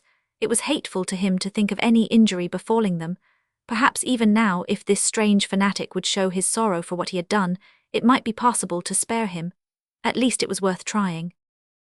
"Your offense deserves death," he said. "What reasons can you give why it should not befall you, since you have injured this statue, which is worth your own price 100 times over?" The slave looked steadfastly at his master. "I do not fear death," he said. "My sister Candida died in the arena, and I am ready to do the same. It is true that I have injured your statue, but I am able to find you something of far greater value in exchange. I will give you the truth and the gospel in exchange for your broken idol." The emperor laughed. "You will do nothing with him, Emilius," he said. "I know his breed of old. He is ready to die, he says so himself. Why save him then?" But the patrician still hesitated. He would make a last effort. "Throw off his bonds," he said to the guards. "Now take the furca off his neck. So, now Datus, I have released you to show you that I trust you. I have no wish to do you any hurt if you will but acknowledge your error, and so set a better example to my household here assembled." "How then shall I acknowledge my error?" the slave asked. "Bow your head before the goddess, and entreat her forgiveness for the violence you have done her. Then perhaps you may gain my pardon as well." "Put me then before her," said the Christian. Emilius Flaccus looked triumphantly at Domitian. By kindness and tact he was effecting that which the emperor had failed to do by violence.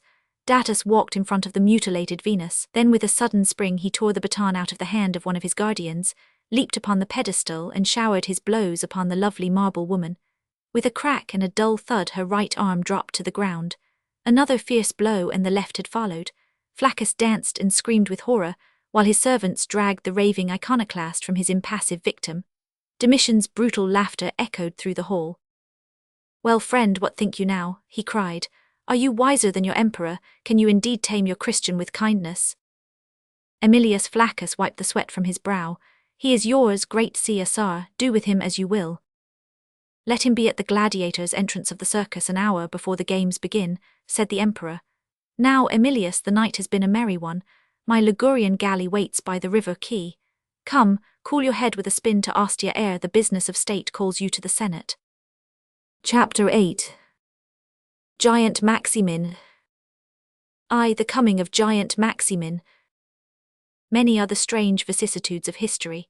Greatness has often sunk to the dust and has tempered itself to its new surrounding. Smallness has risen aloft, has flourished for a time, and then has sunk once more.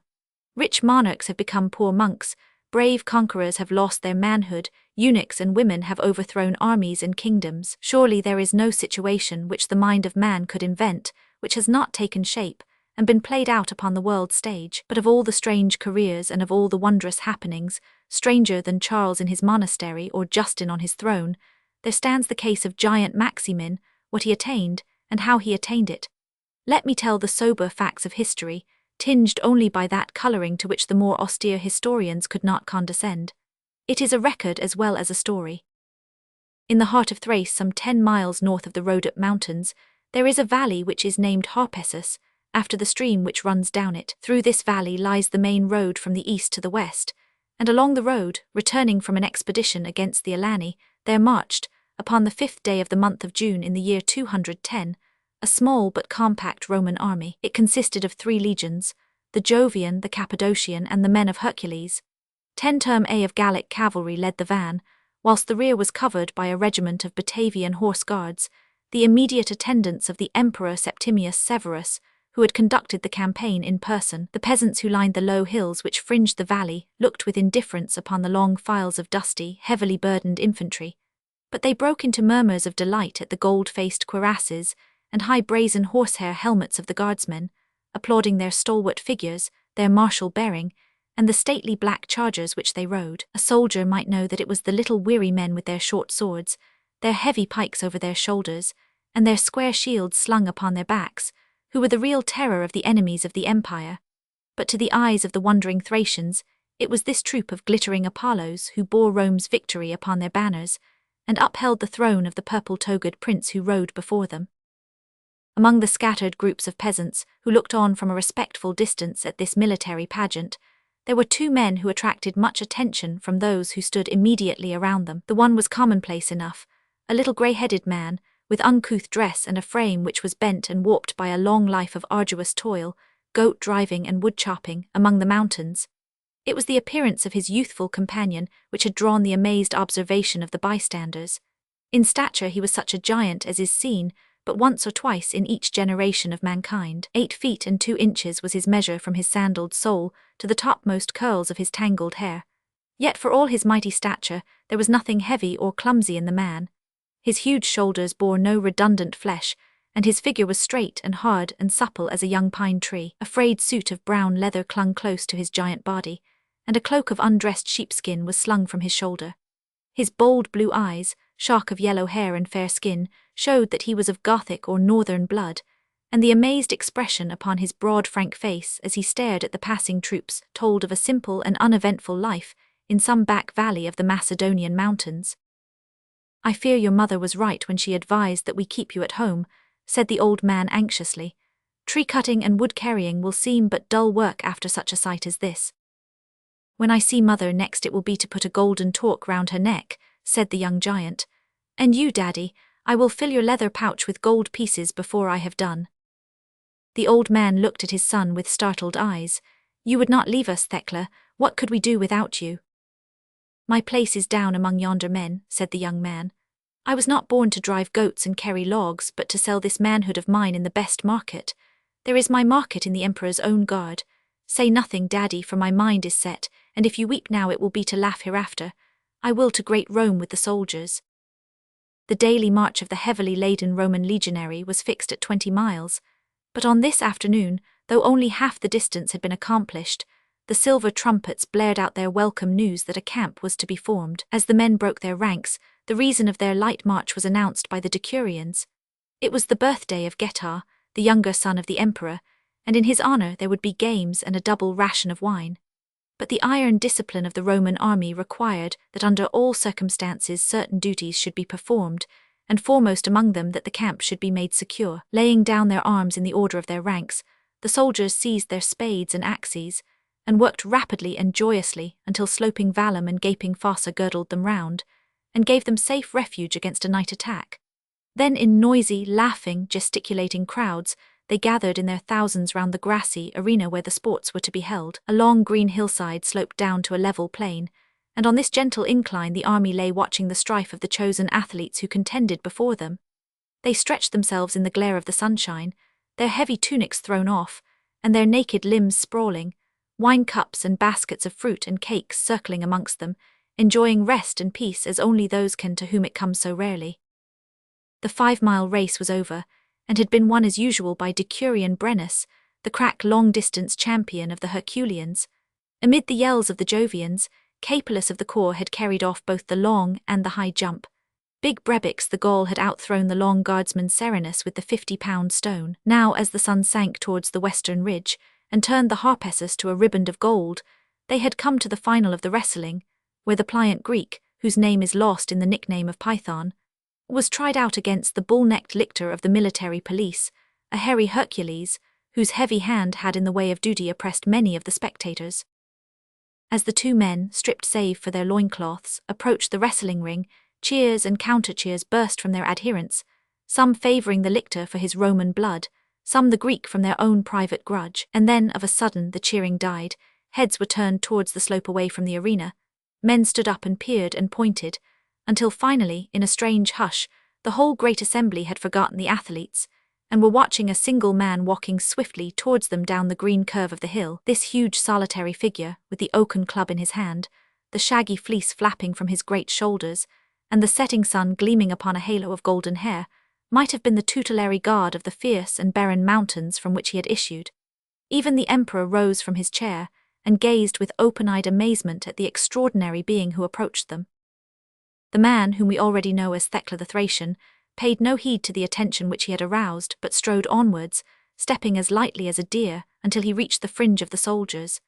Amid their open ranks he picked his way, sprang over the ropes which guarded the arena, and advanced towards the emperor, until a spear at his breast warned him that he must go no nearer. Then he sunk upon his right knee, and called out some words in the Gothic speech.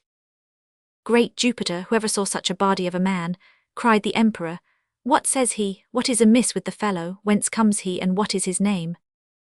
An interpreter translated the barbarian's answer. "He says, great Caesar, that he is of good blood, and sprung by a Gothic father from a woman of the Alani. He says that his name is Thecla, and that he would fain carry a sword in Caesar's service." The emperor smiled. Some post could surely be found for such a man, were it but as janitor at the Palatine Palace, said he to one of the prefects. "I would fain see him walk even as he is through the forum. He would turn the heads of half the women in Rome. Talk to him, Crassus, you know his speech." The Roman officer turned to the giant. "Caesar says that you are to come with him, and he will make you the servant at his door." The barbarian rose, and his fair cheeks flushed with resentment. "I will serve Caesar as a soldier," said he, "but I will be house servant to no man, not even to him. If Caesar would see what manner of man I am, let him put one of his guardsmen up against me." "By the shade of Milo, this is a bold fellow," cried the emperor. "How say you, Crassus, shall he make good his words?" "By your leave, Caesar," said the blunt soldier, "good swordsmen are too rare in these days that we should let them slay each other for sport. Perhaps if the barbarian would wrestle a foal." "Excellent," cried the emperor. "Here is the Python, and here Verus the lictor, each stripped for the bout. Have a look at them, barbarian, and see which you would choose. What does he say? He would take them both. Nay, then he is either the king of wrestlers or the king of boasters, and we shall soon see which. Let him have his way, and he has himself to thank if he comes out with a broken neck." There was some laughter when the peasant tossed his sheepskin mantle to the ground, and without troubling to remove his leathern tunic, advanced towards the two wrestlers. But it became uproarious when with a quick spring he seized the Greek under one arm and the Roman under the other, holding them as in a vice. Then with a terrific effort he tore them both from the ground, carried them writhing and kicking round the arena, and finally walking up to the emperor's throne, threw his two athletes down in front of him. Then, bowing to Caesar, the huge barbarian withdrew, and laid his great bulk down among the ranks of the applauding soldiers, whence he watched with stolid unconcern the conclusion of the sports. It was still daylight when the last event had been decided, and the soldiers returned to the camp. The Emperor Severus had ordered his horse, and in the company of Crassus, his favourite prefect, rode down the winding pathway which skirts the Harpessus, chatting over the future dispersal of the army. They had ridden for some miles when Severus, glancing behind him, was surprised to see a huge figure which trotted lightly along at the very heels of his horse. "Surely this is Mercury as well as Hercules that we have found among the Thracian mountains," said he with a smile. "Let us see how soon our Syrian horses can outdistance him." The two Romans broke into a gallop, and did not draw rein until a good mile had been covered at the full pace of their splendid chargers. Then they turned and looked back, but there, some distance off, still running with a lightness and a spring which spoke of iron muscles and inexhaustible endurance, came the great barbarian. The Roman emperor waited until the athlete had come up to them. "Why do you follow me?" he asked. "It is my hope, Caesar, that I may always follow you." His flushed face as he spoke was almost level with that of the mounted Roman. "By the god of war, I do not know where in all the world I could find such a servant," cried the emperor. "You shall be my own bodyguard, the one nearest to me of all." The giant fell upon his knee. "My life and strength are yours," he said. "I ask no more than to spend them for Caesar." Crassus had interpreted this short dialogue. He now turned to the emperor. "If he is indeed to be always at your call, Caesar, it would be well to give the poor barbarian some name which your lips can frame. Thecla is as uncouth and craggy a word as one of his native rocks." The emperor pondered for a moment. "If I am to have the naming of him," said he, "then surely I shall call him Maximus, for there is not such a giant upon earth." "Hark you," said the prefect. "The emperor has deigned to give you a Roman name since you have come into his service. Henceforth you are no longer Thecla, but you are Maximus. Can you say it after me?" "Maximin," repeated the barbarian, trying to catch the Roman word. The emperor laughed at the mincing accent. "Yes, yes, Maximin let it be. To all the world you are Maximin, the bodyguard of Severus. When we have reached Rome, we will soon see that your dress shall correspond with your office. Meanwhile march with the guard until you have my further orders." So it came about that as the Roman army resumed its march next day, and left behind it the fair valley of the Harpessus, a huge recruit, clad in brown leather, with a rude sheepskin floating from his shoulders, marched beside the imperial troop.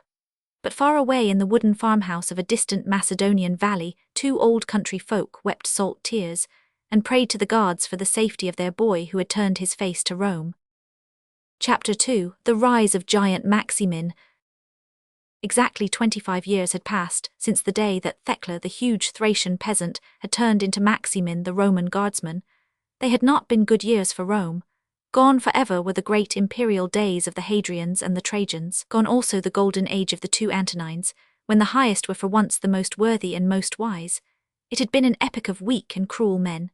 Severus, the swarthy African, a stark grim man, had died in far-away York, after fighting all the winter with the Caledonian Highlanders, a race who have ever since worn the martial garb of the Romans. His son, known only by his slighting nickname of Caracalla, had reigned during 6 years of insane lust and cruelty, before the knife of an angry soldier avenged the dignity of the Roman name. The nonentity Macrinus had filled the dangerous throne for a single year before he also met a bloody end, and made room for the most grotesque of all monarchs, the unspeakable Heliogabalus with his foul mind and his painted face. He in turn was cut to pieces by the soldiers, and Severus Alexander, a gentle youth, scarce 17 years of age, had been thrust into his place.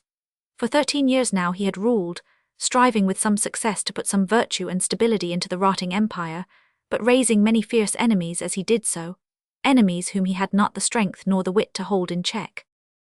And giant Maximin, what of him? He had carried his 8 feet of manhood through the lowlands of Scotland and the passes of the Grampians. He had seen Severus pass away, and had soldiered with his son. He had fought in Armenia, in Dacia, and in Germany. They had made him a centurion upon the field when with his hands he plucked out one by one the stockades of a northern village, and so cleared a path for the stormers.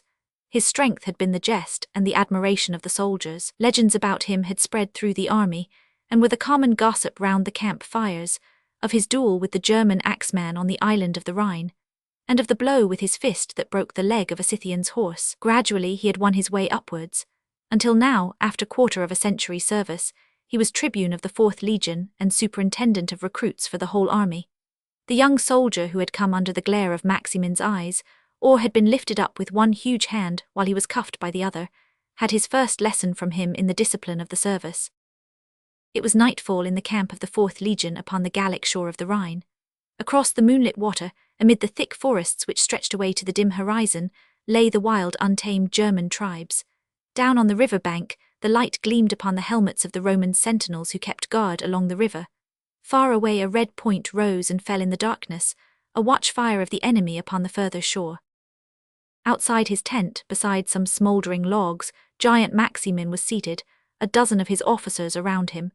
He had changed much since the day when we first met him in the valley of the Harpessus. His huge frame was as erect as ever, and there was no sign of diminution of his strength, but he had aged none the less. The yellow tangle of hair was gone, worn down by the ever-pressing helmet. The fresh young face was drawn and hardened, with austere lines wrought by trouble and privation. The nose was more hawk-like, the eyes more cunning, the expression more cynical and more sinister. In his youth a child would have run to his arms. Now it would shrink screaming from his gaze. That was what 25 years with the eagles had done for Thecla the Thracian peasant.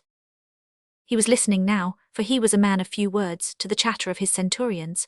One of them, Balbus the Sicilian, had been to the main camp at Mainz, only 4 miles away, and had seen the Emperor Alexander arrive that very day from Rome. The rest were eager at the news, for it was a time of unrest, and the rumour of great changes was in the air. How many had he with him? Asked Labienus, a black-browed veteran from the south of Gaul. I'll wager a month's pay that he was not so trustful as to come alone among his faithful legions. He had no great force, replied Balbus, 10 or 12 cohorts of the Praetorians and a handful of horse. Then indeed his head is in the lion's mouth, cried Sulpicius, a hot-headed youth from the African Pentapolis. How was he received? Coldly enough, there was scarce a shout as he came down the line. They are ripe for mischief, said Labienus, and who can wonder when it is we soldiers who uphold the empire upon our spears, while the lazy citizens at Rome reap all of our sowing? Why cannot a soldier have what the soldier gains? So long as they throw us our denarius a day, they think that they have done with us. I croaked a grumbling old greybeard. Our limbs, our blood, our lives, what do they care so long as the barbarians are held off, and they are left in peace to their feastings and their circus? Free bread, free wine, free games, everything for the loafer at Rome, for us the frontier guard and a soldier's fare. Maximin gave a deep laugh. Old Plancus talks like that, said he, but we know that for all the world he would not change his steel plate for a citizen's gown. You've earned the kennel, old hound, if you wish it. Go and gnaw your bone and growl in peace. Nay, I am too old for change. I will follow the eagle till I die. And yet I had rather die in serving a soldier master than a long-gowned Syrian who comes of a stock where the women are men and the men are women. There was a laugh from the circle of soldiers, for sedition and mutiny were rife in the camp, and even the old centurion's outbreak could not draw a protest. Maximin raised his great mastiff head and looked at Balbus. Was any name in the mouths of the soldiers? He asked in a meaning voice. There was a hush for the answer. The sigh of the wind among the pines and the low lapping of the river swelled out louder in the silence. Balbus looked hard at his commander. 2 names were whispered from rank to rank, said he. One was Asinius Pollio, the general, the other was... The fiery Sulpicius sprang to his feet, waving a glowing brand above his head. Maximinus, he yelled, Imperator Maximinus Augustus. Who could tell how it came about?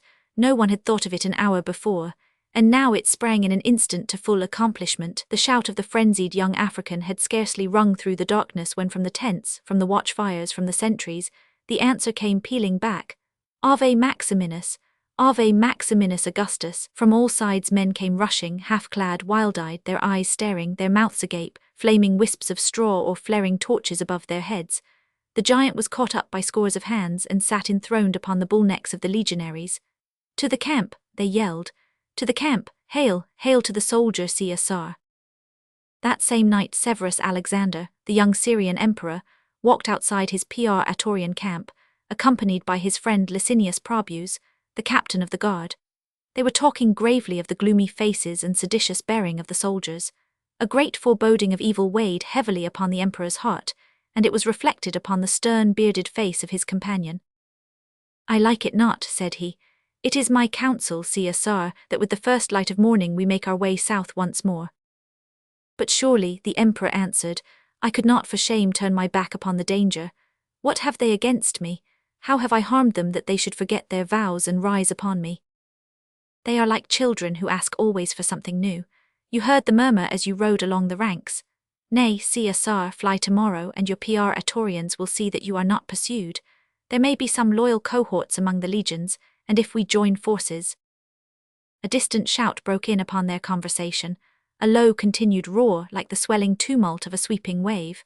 Far down the road upon which they stood there twinkled many moving lights, tossing and sinking as they rapidly advanced, whilst the hoarse tumultuous bellowing broke into articulate words, the same tremendous words, 1,000-fold repeated. Licinius seized the emperor by the wrist and dragged him under the cover of some bushes. "Be still, Caesar, for your life be still," he whispered. "One word and we are lost." Crouching in the darkness, they saw that wild procession pass, the rushing, screaming figures, the tossing arms, the bearded, distorted faces, now scarlet and now grey. As the brandished torches waxed or waned, they heard the rush of many feet, the clamour of hoarse voices, the clang of metal upon metal. And then suddenly above them all they saw a vision of a monstrous man, a huge bowed back, a savage face, grim hawk eyes that looked out over the swaying shields. It was seen for an instant in a smoke-fringed circle of fire, and then it had swept on into the night. "Who is he?" stammered the emperor, clutching at his guardsman's sleeve. "They call him Caesar." "It is surely Maximin, the Thracian peasant." In the darkness the praetorian officer looked with strange eyes at his master. "It is all over, Caesar. Let us fly together to your tent." But even as they went, a second shout had broken forth tenfold louder than the first. If the one had been the roar of the oncoming wave, the other was the full turmoil of the tempest. 20,000 voices from the camp had broken into one wild shout which echoed through the night, until the distant Germans round their watchfires listened in wonder and alarm.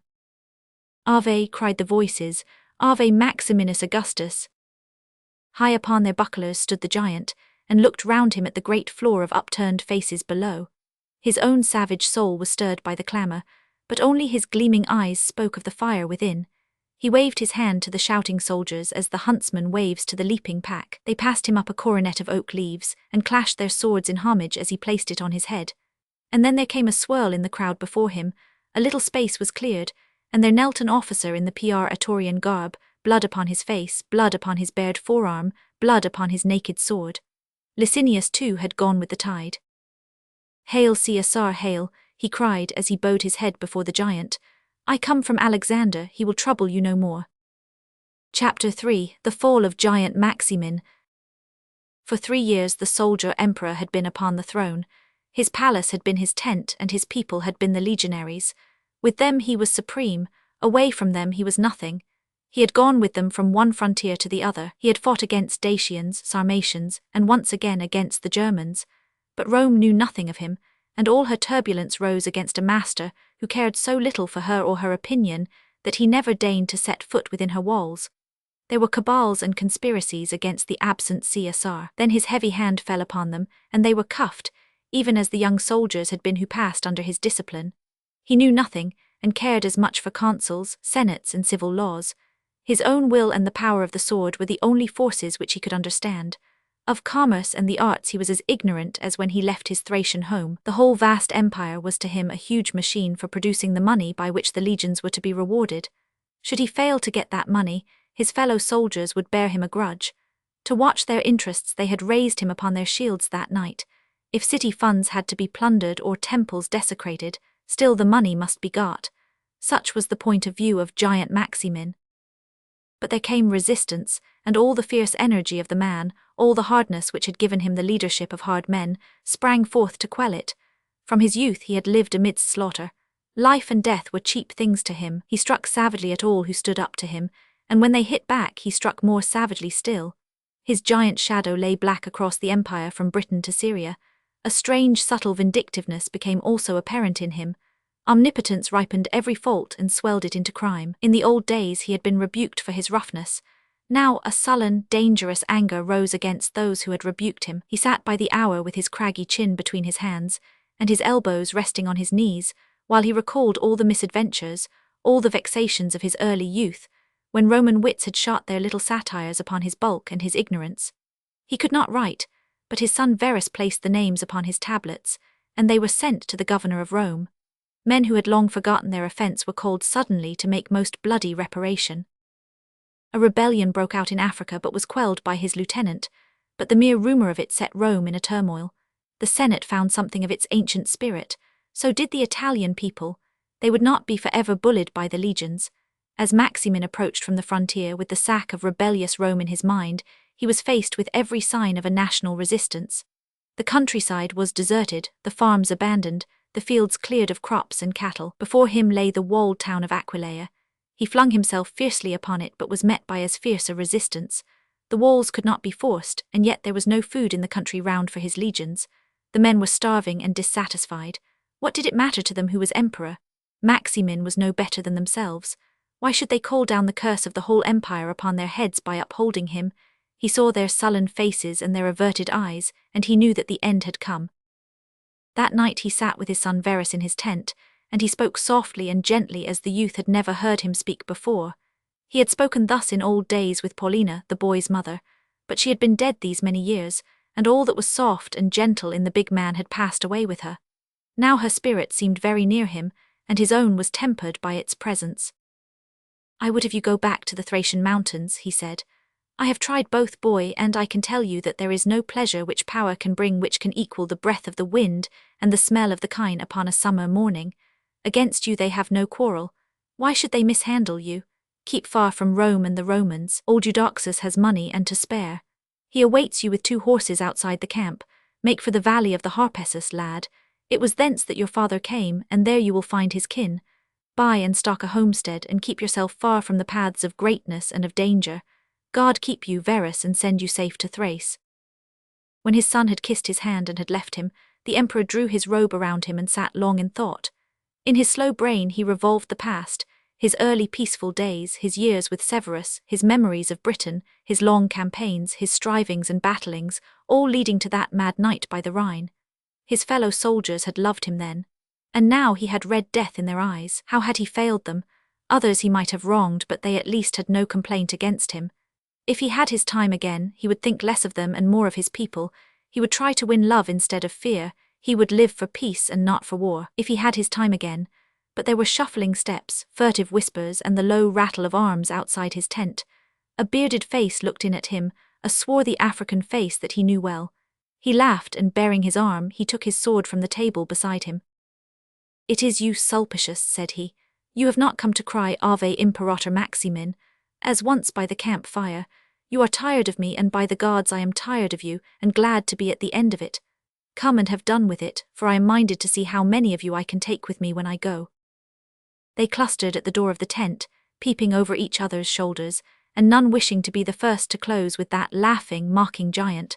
But something was pushed forward upon a spear point, and as he saw it, Maximin groaned and his sword sank to the earth. "You might have spared the boy," he sobbed. "He would not have hurt you. Have done with it then, for I will gladly follow him."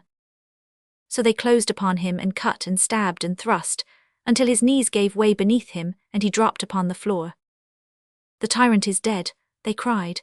"The tyrant is dead," and from all the camp beneath them and from the walls of the beleaguered city the joyous cry came echoing back, "He is dead, Maximin is dead." I sit in my study, and upon the table before me lies a denarius of Maximin, as fresh as when the triumvir of the temple of Juno Monitor sent it from the mint. Around it are recorded his resounding titles, Imperator Maximinus, Pontifex Maximus, Tribunicia Potestate, and the rest. In the center is the impress of a great craggy head, a massive jaw, a rude fighting face, a contracted forehead. For all the pompous roll of titles it is a peasant's face, and I see him not as the Emperor of Rome, but as the great Thracian boor who strode down the hillside on that far-distant summer day when first the eagles beckoned him to Rome. Chapter 9. The Red Star. The house of Theodosius, the famous Eastern merchant, was in the best part of Constantinople at the sea point, which is near the church of St. Demetrius. Here he would entertain in so princely a fashion that even the Emperor Maurus had been known to come privately from the neighbouring Bucolian palace in order to join in the revelry. On the night in question, however, which was the 4th of November in the year of our Lord, his numerous guests had retired early, and there remained only 2 intimates, both of them successful merchants like himself, who sat with him over their wine on the marble veranda of his house, whence on the one side they could see the lights of the shipping in the Sea of Marmora, and on the other the beacons which marked out the course of the Bosphorus. Immediately at their feet lay a narrow strait of water, with the low, dark loom of the Asiatic hills beyond. A thin haze hid the heavens, but away to the south, a single great red star burned sullenly in the darkness. The night was cool, the light was soothing, and the three men talked freely, letting their minds drift back into the earlier days when they had staked their capital, and often their lives, on the ventures which had built up their present fortunes. The host spoke of his long journeys in North Africa, the land of the Moors, how he had travelled, keeping the blue sea ever upon his right, until he had passed the ruins of Carthage, and so on and ever on until a great tidal ocean beat upon a yellow strand before him, while on the right he could see the high rock across the waves which marked the Pillars of Hercules. His talk was of dark-skinned bearded men, of lions, and of monstrous serpents. Then Demetrius, the Cilician and austere man of 60, told how he also had built up his mighty wealth. He spoke of a journey over the Danube, and through the country of the fierce Huns, until he and his friends had found themselves in the mighty forest of Germany, on the shores of the great river which is called the Elbe. His stories were of huge men, sluggish of mind but murderous in their cups, of sudden midnight broils and nocturnal flights, of villages buried in dense woods, of bloody heathen sacrifices, and of the bears and wolves who haunted the forest paths. So the two elder men capped each other's stories and awoke each other's memories, while Manuel Ducas, the young merchant of gold and ostrich feathers, whose name was already known all over the Levant, sat in silence and listened to their talk. At last, however, they called upon him also for an anecdote, and leaning his cheek upon his elbow with his eyes fixed upon the great red star which burned in the south, the younger man began to speak. "It is the sight of that star which brings a story into my mind," said he. "I do not know its name. Old Lascaris the astronomer would tell me if I asked, but I have no desire to know. Yet at this time of the year I always look out for it, and I never fail to see it burning in the same place, but it seems to me that it is redder and larger than it was. It was some 10 years ago that I made an expedition into Abyssinia, where I traded to such good effect that I set forth on my return with more than 100 camel loads of skins, ivory, gold, spices, and other African produce. I brought them to the seacoast at Arsinoe, and carried them up the Arabian Gulf in 5 of the small boats of the country. Finally I landed near Saba, which is a starting point for caravans, and having assembled my camels and hired a guard of 40 men from the wandering Arabs, I set forth for Macoraba. From this point, which is the sacred city of the idolaters of those parts, one can always join the large caravans which go north twice a year to Jerusalem and the seacoast of Syria. Our route was a long and weary one. On our left hand was the Arabian Gulf, lying like a pool of molten metal under the glare of day, but changing to blood red as the sun sank each evening behind the distant African coast. On our right was a monstrous desert which extends, so far as I know, across the whole of Arabia and away to the distant kingdom of the Persians. For many days we saw no sign of life save our own long, straggling line of laden camels with their tattered, swarthy guardians. In these deserts the soft sand deadens the footfall of the animals, so that their silent progress day after day through a scene which never changes, and which is itself noiseless, becomes at last like a strange dream. Often as I rode behind my caravan, and gazed at the grotesque figures which bore my wares in front of me, I found it hard to believe that it was indeed reality, and that it was I, Manuel Ducas, who lived near the Theodosian gate of Constantinople, and shouted for the green at the hippodrome every Sunday afternoon, who was there in so strange a land, and with such singular comrades. Now and then, far out at sea, we caught sight of the white triangular sails of the boats which these people use, but as they are all pirates, we were very glad to be safely upon shore. Once or twice, too, by the water's edge we saw dwarfish creatures, one could scarcely say if they were men or monkeys, who burrow for homes among the seaweed, drink the pools of brackish water, and eat what they can catch. These are the fish-eaters, the ichthyophagi, of whom old Herodotus talks, surely the lowest of all the human race. Our Arabs shrank from them with horror, for it is well known that, should you die in the desert, these little people will settle on you like carrion crows, and leave not a bone unpicked. They gibbered and croaked and waved their skinny arms at us as we passed, knowing well that they could swim far out to sea if we attempted to pursue them, for it is said that even the sharks turn with disgust from their foul bodies. We had travelled in this way for 10 days, camping every evening at the vile wells, which offered a small quantity of abominable water. It was our habit to rise very early and to travel very late, but to halt during the intolerable heat of the afternoon, when, for want of trees, we would crouch in the shadow of a sandhill, or, if that were wanting, behind our own camels and merchandise, in order to escape from the insufferable glare of the sun. On the 7th day, we were near the point where one leaves the coast in order to strike inland to Macoraba. We had concluded our midday halt, and were just starting once more, the sun still being so hot that we could hardly bear it, when, looking up, I saw a remarkable sight. Standing on a hillock to our right, there was a man about 40 feet high, holding in his hand a spear which was the size of the mast of a large ship. You look surprised, my friends, and you can therefore imagine my feelings when I saw such a sight. But my reason soon told me that the object in front of me was really a wandering Arab, whose form had been enormously magnified by the strange distorting effects which the hot air of the desert is able to cause. However, the actual apparition caused more alarm to my companions than the imagined one had to me, for with a howl of dismay they shrank together into a frightened group, all pointing and gesticulating as they gazed at the distant figure. I then observed that the man was not alone, but that from all the sandhills, a line of turbaned heads was gazing down upon us. The chief of the escort came running to me, and informed me of the cause of their terror, which was that they recognized, by some peculiarity in their headgear, that these men belonged to the tribe of the Dilwas, the most ferocious and unscrupulous of the Bedouin, who had evidently laid an ambuscade for us at this point, with the intention of seizing our caravan. When I thought of all my efforts in Abyssinia, of the length of my journey and of the dangers and fatigues which I had endured, I could not bear to think of this total disaster coming upon me at the last instant, and robbing me not only of my profits, but also of my original outlay. It was evident, however, that the robbers were too numerous for us to attempt to defend ourselves, and that we should be very fortunate if we escaped with our lives. Sitting upon a packet, therefore, I commended my soul to our blessed Saint Helena, while I watched with despairing eyes the stealthy and menacing approach of the Arab robbers.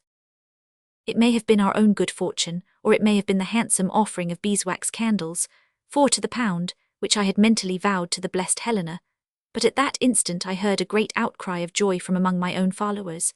Standing up on the packet that I might have a better view, I was overjoyed to see a long caravan, 500 camels at least, with a numerous armed guard, coming along the route from Makoraba. It is, I need not tell you, the custom of all caravans to combine their forces against the robbers of the desert, and with the aid of these newcomers we had become the stronger party. The marauders recognized it at once, for they vanished as if their native sands had swallowed them. Running up to the summit of a sandhill, I was just able to catch a glimpse of a dust cloud whirling away across the yellow plain, with the long necks of their camels, the flutter of their loose garments, and the gleam of their spears breaking out from the heart of it. So vanished the marauders. Presently I found, however, that I had only exchanged one danger for another. At first I had hoped that this new caravan might belong to some Roman citizen, or at least to some Syrian Christian, but I found that it was entirely Arab. The trading Arabs who are settled in the numerous towns of Arabia are, of course, very much more peaceable than the Bedouin of the wilderness, those sons of Ishmael of whom we read in Holy Writ. But the Arab blood is covetous and lawless, so that when I saw several hundred of them formed in a semicircle round our camels, looking with greedy eyes at my boxes of precious metals and my packets of ostrich feathers, I feared the worst. The leader of the new caravan was a man of dignified bearing and remarkable appearance. His age I would judge to be about 40. He had aquiline features, a noble black beard, and eyes so luminous, so searching, and so intense that I cannot remember in all my wanderings to have seen any which could be compared with them. To my thanks and salutations, he returned a formal bow, and stood stroking his beard and looking in silence at the wealth which had suddenly fallen into his power. A murmur from his followers showed the eagerness with which they awaited the order to fall upon the plunder, and a young ruffian, who seemed to be on intimate terms with the leader, came to his elbow and put the desires of his companions into words. "Surely, O Reverend One," said he, "these people and their treasure have been delivered into our hands.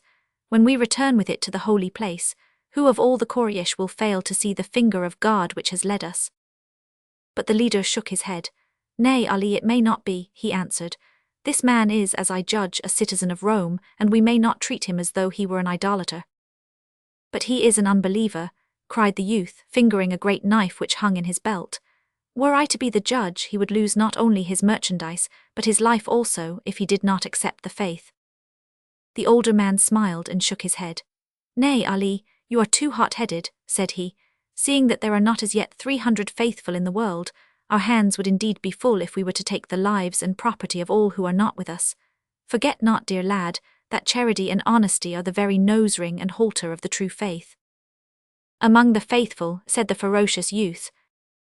"Nay, towards everyone, it is the law of Allah." And yet here his countenance darkened, and his eyes shone with a most sinister light. "The day may soon come when the hour of grace is past, and woe then to those who have not hearkened.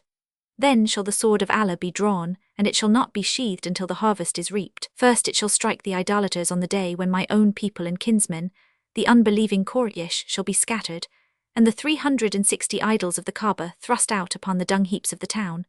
Then shall the Kaaba be the home and temple of one God only, who brooks no rival on earth or in heaven. The man's followers had gathered round him, their spears in their hands, their ardent eyes fixed upon his face, and their dark features convulsed with such fanatic enthusiasm as showed the hold which he had upon their love and respect. "We shall be patient," said he, "but some time next year, the year after, the day may come when the great angel Gabriel shall bear me the message that the time of words has gone by, and that the hour of the sword has come. We are few and weak, but if it is his will, who can stand against us? Are you of Jewish faith, stranger?" he asked. I answered that I was not. "The better for you," he answered, with the same furious anger in his swarthy face. "First shall the idolaters fall, and then the Jews, in that they have not known those very prophets whom they had themselves foretold. Then last will come the turn of the Christians, who follow indeed a true prophet, greater than Moses or Abraham, but who have sinned in that they have confounded a creature with the Creator. To each in turn, idolater, Jew and Christian, the day of reckoning will come." The ragamuffins behind him all shook their spears as he spoke. There was no doubt about their earnestness, but when I looked at their tattered dresses and simple arms, I could not help smiling to think of their ambitious threats, and to picture what their fate would be upon the day of battle before the battle axes of our imperial guards, or the spears of the heavy cavalry of the Armenian themes. However, I need not say that I was discreet enough to keep my thoughts to myself, as I had no desire to be the first martyr in this fresh attack upon our blessed faith. It was now evening, and it was decided that the two caravans should camp together, an arrangement which was the more welcome as we were by no means sure that we had seen the last of the marauders. I had invited the leader of the Arabs to have supper with me, and after a long exercise of prayer with his followers, he came to join me, but my attempt at hospitality was thrown away, for he would not touch the excellent wine which I had unpacked for him, nor would he eat any of my dainties, contenting himself with stale bread, dried dates, and water. After this meal we sat alone by the smouldering fire, the magnificent arch of the heavens above us of that deep, rich blue with those gleaming, clear-cut stars, which can only be seen in that dry desert air. Our camp lay before us, and no sound reached our ears save the dull murmur of the voices of our companions, and the occasional shrill cry of a jackal among the sandhills around us. Face to face I sat with this strange man, the glow of the fire beating upon his eager and imperious features, and reflecting from his passionate eyes. It was the strangest vigil, and one which will never pass from my recollection. I have spoken with many wise and famous men upon my travels, but never with one who left the impression of this one. And yet much of his talk was unintelligible to me, though, as you are aware, I speak Arabian like an Arab. It rose and fell in the strangest way. Sometimes it was the babble of a child, sometimes the incoherent raving of a fanatic, sometimes the lofty dreams of a prophet and philosopher. There were times when his stories of demons, of miracles, of dreams, and of omens were such as an old woman might tell to please the children of an evening. There were others when, as he talked with shining face of his converse with angels, of the intentions of the Creator and the end of the universe, I felt as if I were in the company of some one more than mortal, some one who was indeed the direct messenger of the Most High. There were good reasons why he should treat me with such confidence. He saw in me a messenger to Constantinople and to the Roman Empire.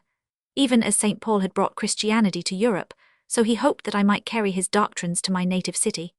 Alas, be the doctrines what they may, I fear that I am not the stuff of which Pauls are made.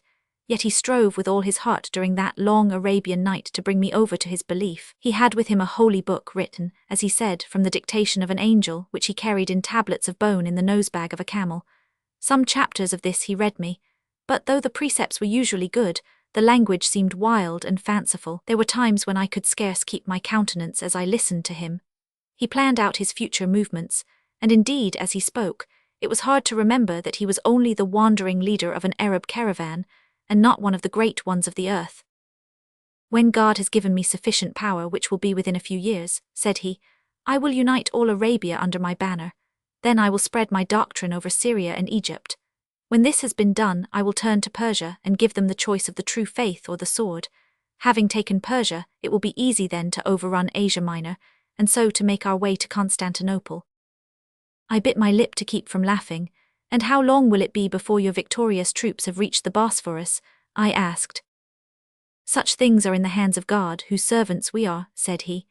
It may be that I shall myself have passed away before these things are accomplished, but before the days of our children are completed, all that I have now told you will come to pass. Look at that star, he added, pointing to a beautiful clear planet above our heads. That is the symbol of Christ. See how serene and peaceful it shines, like his own teaching and the memory of his life. Now, he added, turning his outstretched hand to a dusky red star upon the horizon, the very one on which we are gazing now, that is my star, which tells of wrath, of war, of a scourge upon sinners. And yet both are indeed stars, and each does as Allah may ordain. Well, that was the experience which was called to my mind by the sight of this star tonight. Red and angry, it still broods over the south, even as I saw it that night in the desert. Somewhere down yonder that man is working and striving. He may be stabbed by some brother fanatic or slain in a tribal skirmish. If so, that is the end. But if he lives, there was that in his eyes and in his presence which tells me that Mahomet the son of Abdallah, for that was his name, will testify in some noteworthy fashion to the faith that is in him. 10. The Silver Mirror. January 3. This affair of White and Wotherspoon's accounts proves to be a gigantic task. There are 20 thick ledgers to be examined and checked. Who would be a junior partner? However, it is the first big bit of business which has been left entirely in my hands. I must justify it, but it has to be finished so that the lawyers may have the result in time for the trial. Johnson said this morning that I should have to get the last figure out before the 20th of the month. Good Lord, well, have at it, and if human brain and nerve can stand the strain, I'll win out at the other side. It means office work from 10 to 5, and then a second sitting from about 8 to 1 in the morning. There's drama in an accountant's life. When I find myself in the still early hours, while all the world sleeps, hunting through column after column for those missing figures which will turn a respected alderman into a felon, I understand that it is not such a prosaic profession after all. On Monday I came on the first trace of defalcation. No heavy game hunter ever got a finer thrill when first he caught sight of the trail of his quarry. But I look at the 20 ledgers and think of the jungle through which I have to follow him before I get my kill. Hard work but rare sport too, in a way. I saw the fat fellow once at a city dinner, his red face glowing above a white napkin. He looked at the little pale man at the end of the table. He would have been pale too if he could have seen the task that would be mine. January 6. What perfect nonsense it is for doctors to prescribe rest when rest is out of the question. Asses, they might as well shout to a man who has a pack of wolves at his heels that what he wants is absolute quiet. My figures must be out by a certain date. Unless they are so, I shall lose the chance of my lifetime, so how on earth am I to rest? I'll take a week or so after the trial. Perhaps I was myself a fool to go to the doctor at all, but I get nervous and highly strung when I sit alone at my work at night. It's not a pain, only a sort of fullness of the head with an occasional mist over the eyes. I thought perhaps some bromide or chloral or something of the kind might do me good, but stop work. It's absurd to ask such a thing. It's like a long-distance race. You feel queer at first and your heart thumps and your lungs pant, but if you have only the pluck to keep on, you get your second wind. I'll stick to my work and wait for my second wind. If it never comes, all the same, I'll stick to my work. 2 ledgers are done and I am well on in the third. The rascal has covered his tracks well, but I pick them up for all that. January 9. I had not meant to go to the doctor again, and yet I have had to. Straining my nerves, risking a complete breakdown, even endangering my sanity. That's a nice sentence to have fired off at one.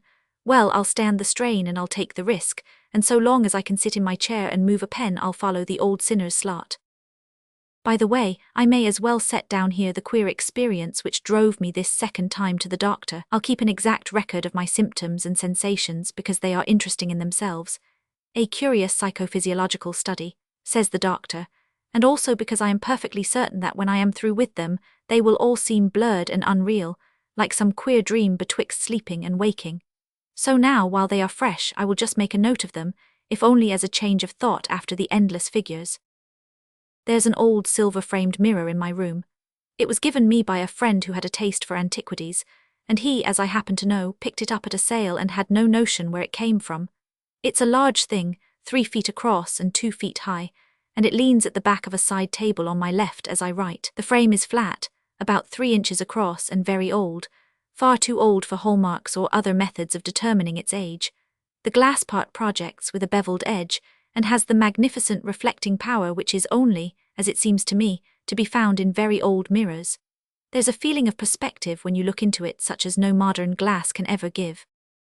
The mirror is so situated that as I sit at the table I can usually see nothing in it but the reflection of the red window curtains, but a queer thing happened last night.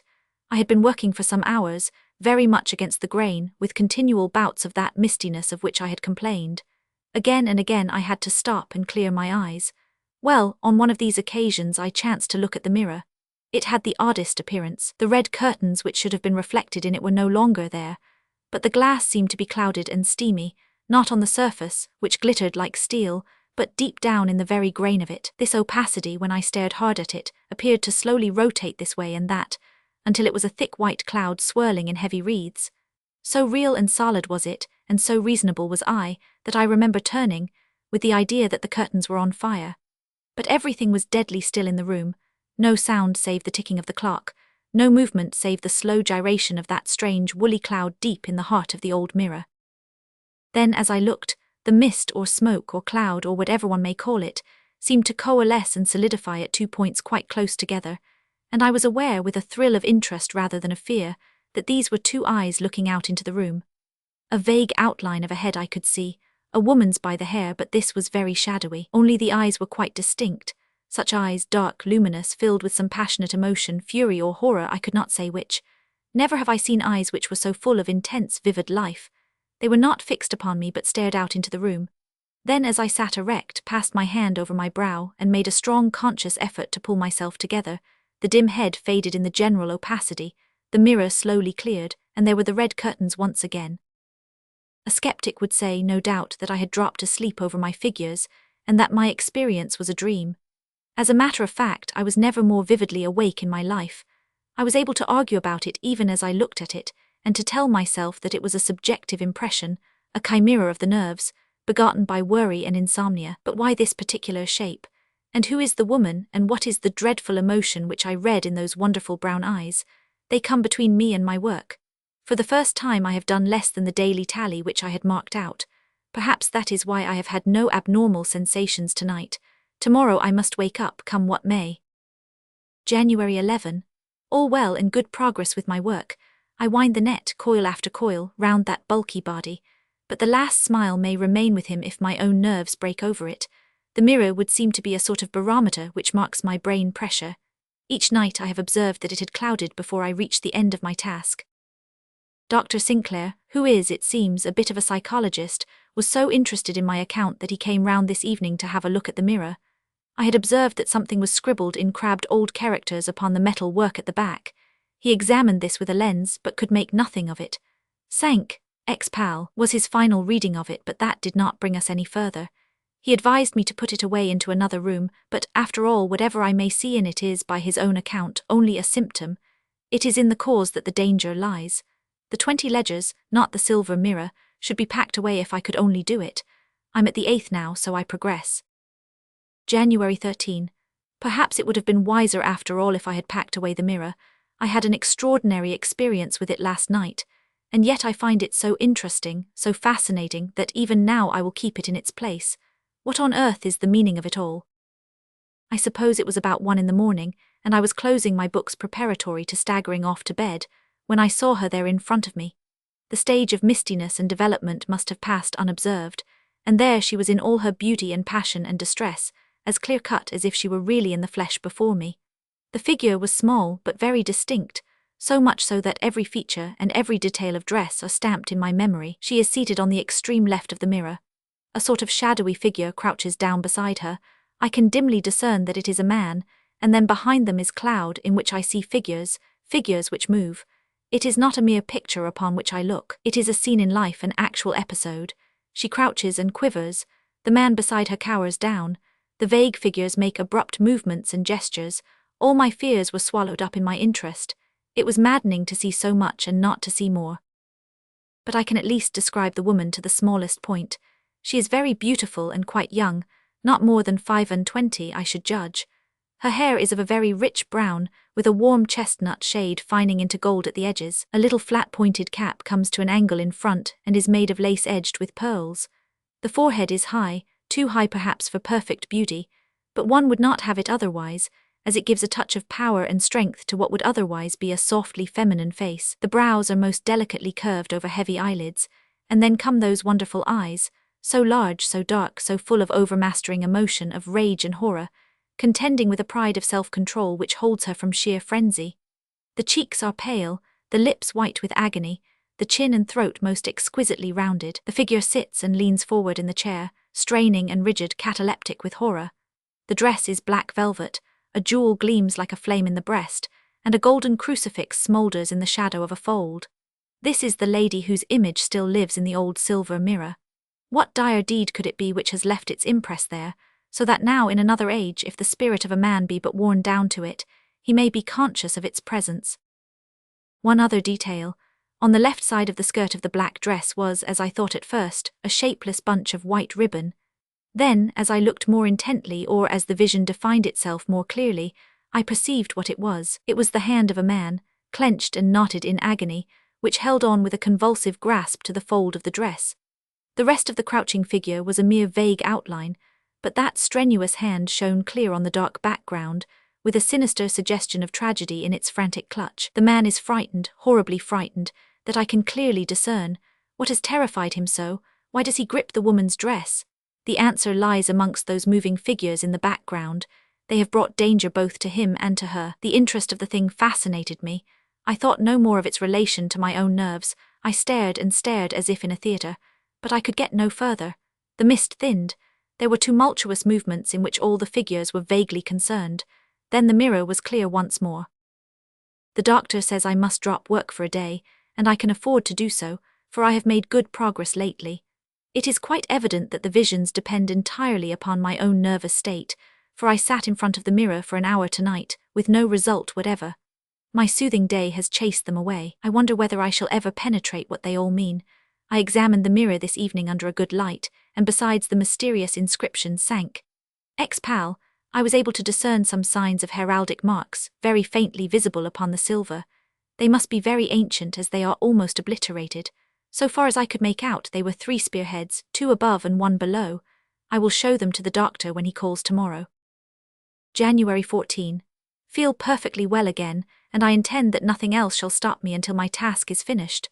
The doctor was shown the marks on the mirror, and agreed that they were armorial bearings.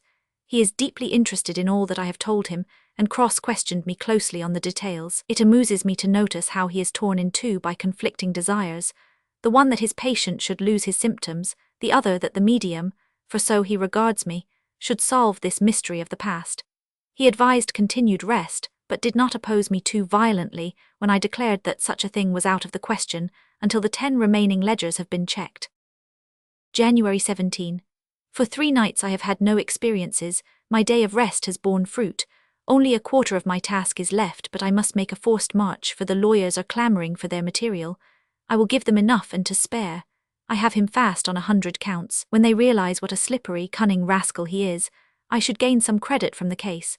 False trading accounts, false balance sheets, dividends drawn from capital, losses written down as profits, suppression of working expenses, manipulation of petty cash, it is a fine record. January 18. Headaches, nervous twitches, mistiness, fullness of the temples, all the premonitions of trouble, and the trouble came sure enough. And yet my real sorrow is not so much that the vision should come as that it should cease before all is revealed. But I saw more tonight. The crouching man was as visible as the lady whose gown he clutched. He is a little swarthy fellow with a black pointed beard. He has a loose gown of damask trimmed with fur. The prevailing tints of his dress are red. What a fright the fellow is in, to be sure. He cowers and shivers and glares back over his shoulder. There is a small knife in his other hand, but he is far too tremulous and cowed to use it. Dimly now I begin to see the figures in the background. Fierce faces, bearded and dark, shape themselves out of the mist. There is one terrible creature, a skeleton of a man, with hollow cheeks and eyes sunk in his head. He also has a knife in his hand. On the right of the woman stands a tall man, very young, with flaxen hair, his face sullen and dour. The beautiful woman looks up at him in appeal. So does the man on the ground. This youth seems to be the arbiter of their fate. The crouching man draws closer and hides himself in the woman's skirts. The tall youth bends and tries to drag her away from him. So much I saw last night before the mirror cleared. Shall I never know what it leads to and whence it comes? It is not a mere imagination, of that I am very sure. Somewhere, sometime, this scene has been acted and this old mirror has reflected it. But when? Where? January 20. My work draws to a close and it is time. I feel a tenseness within my brain, a sense of intolerable strain which warns me that something must give.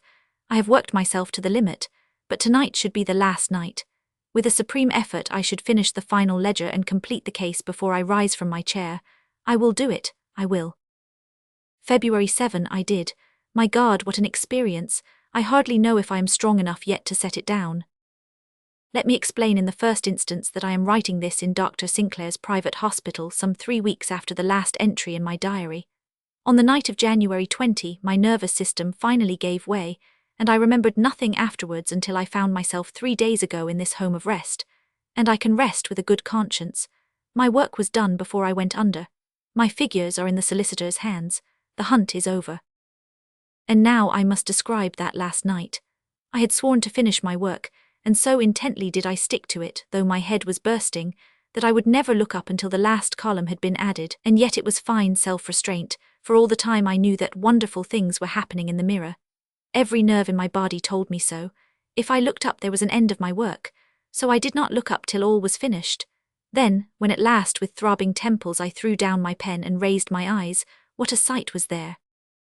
The mirror in its silver frame was like a stage brilliantly lit, in which a drama was in progress.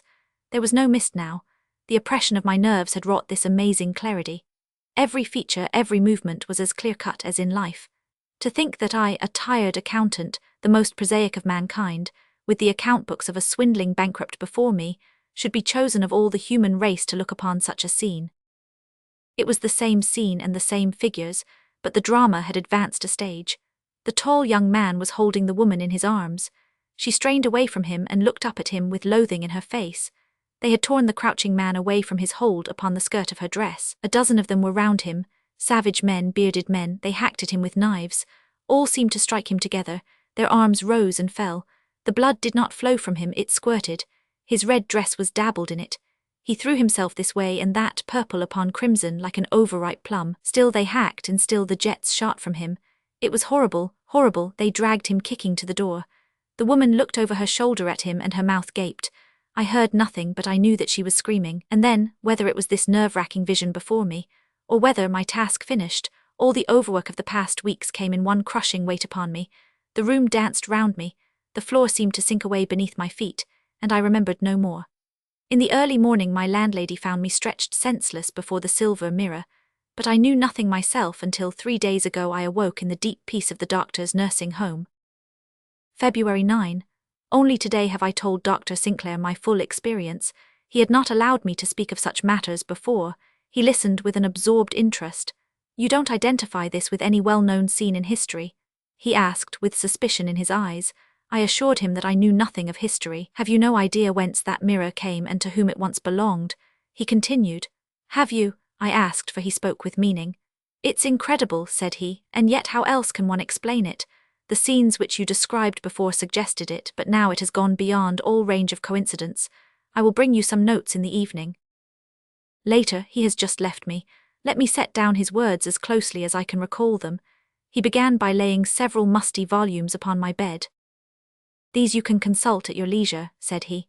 "I have some notes here which you can confirm.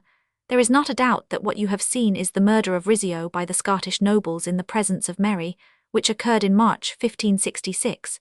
Your description of the woman is accurate. The high forehead and heavy eyelids combined with great beauty could hardly apply to 2 women. The tall young man was her husband, Darnley. Rizzio, says the chronicle, was dressed in a loose dressing gown of furred damask, with hose of russet velvet. With one hand he clutched Mary's gown, with the other he held a dagger.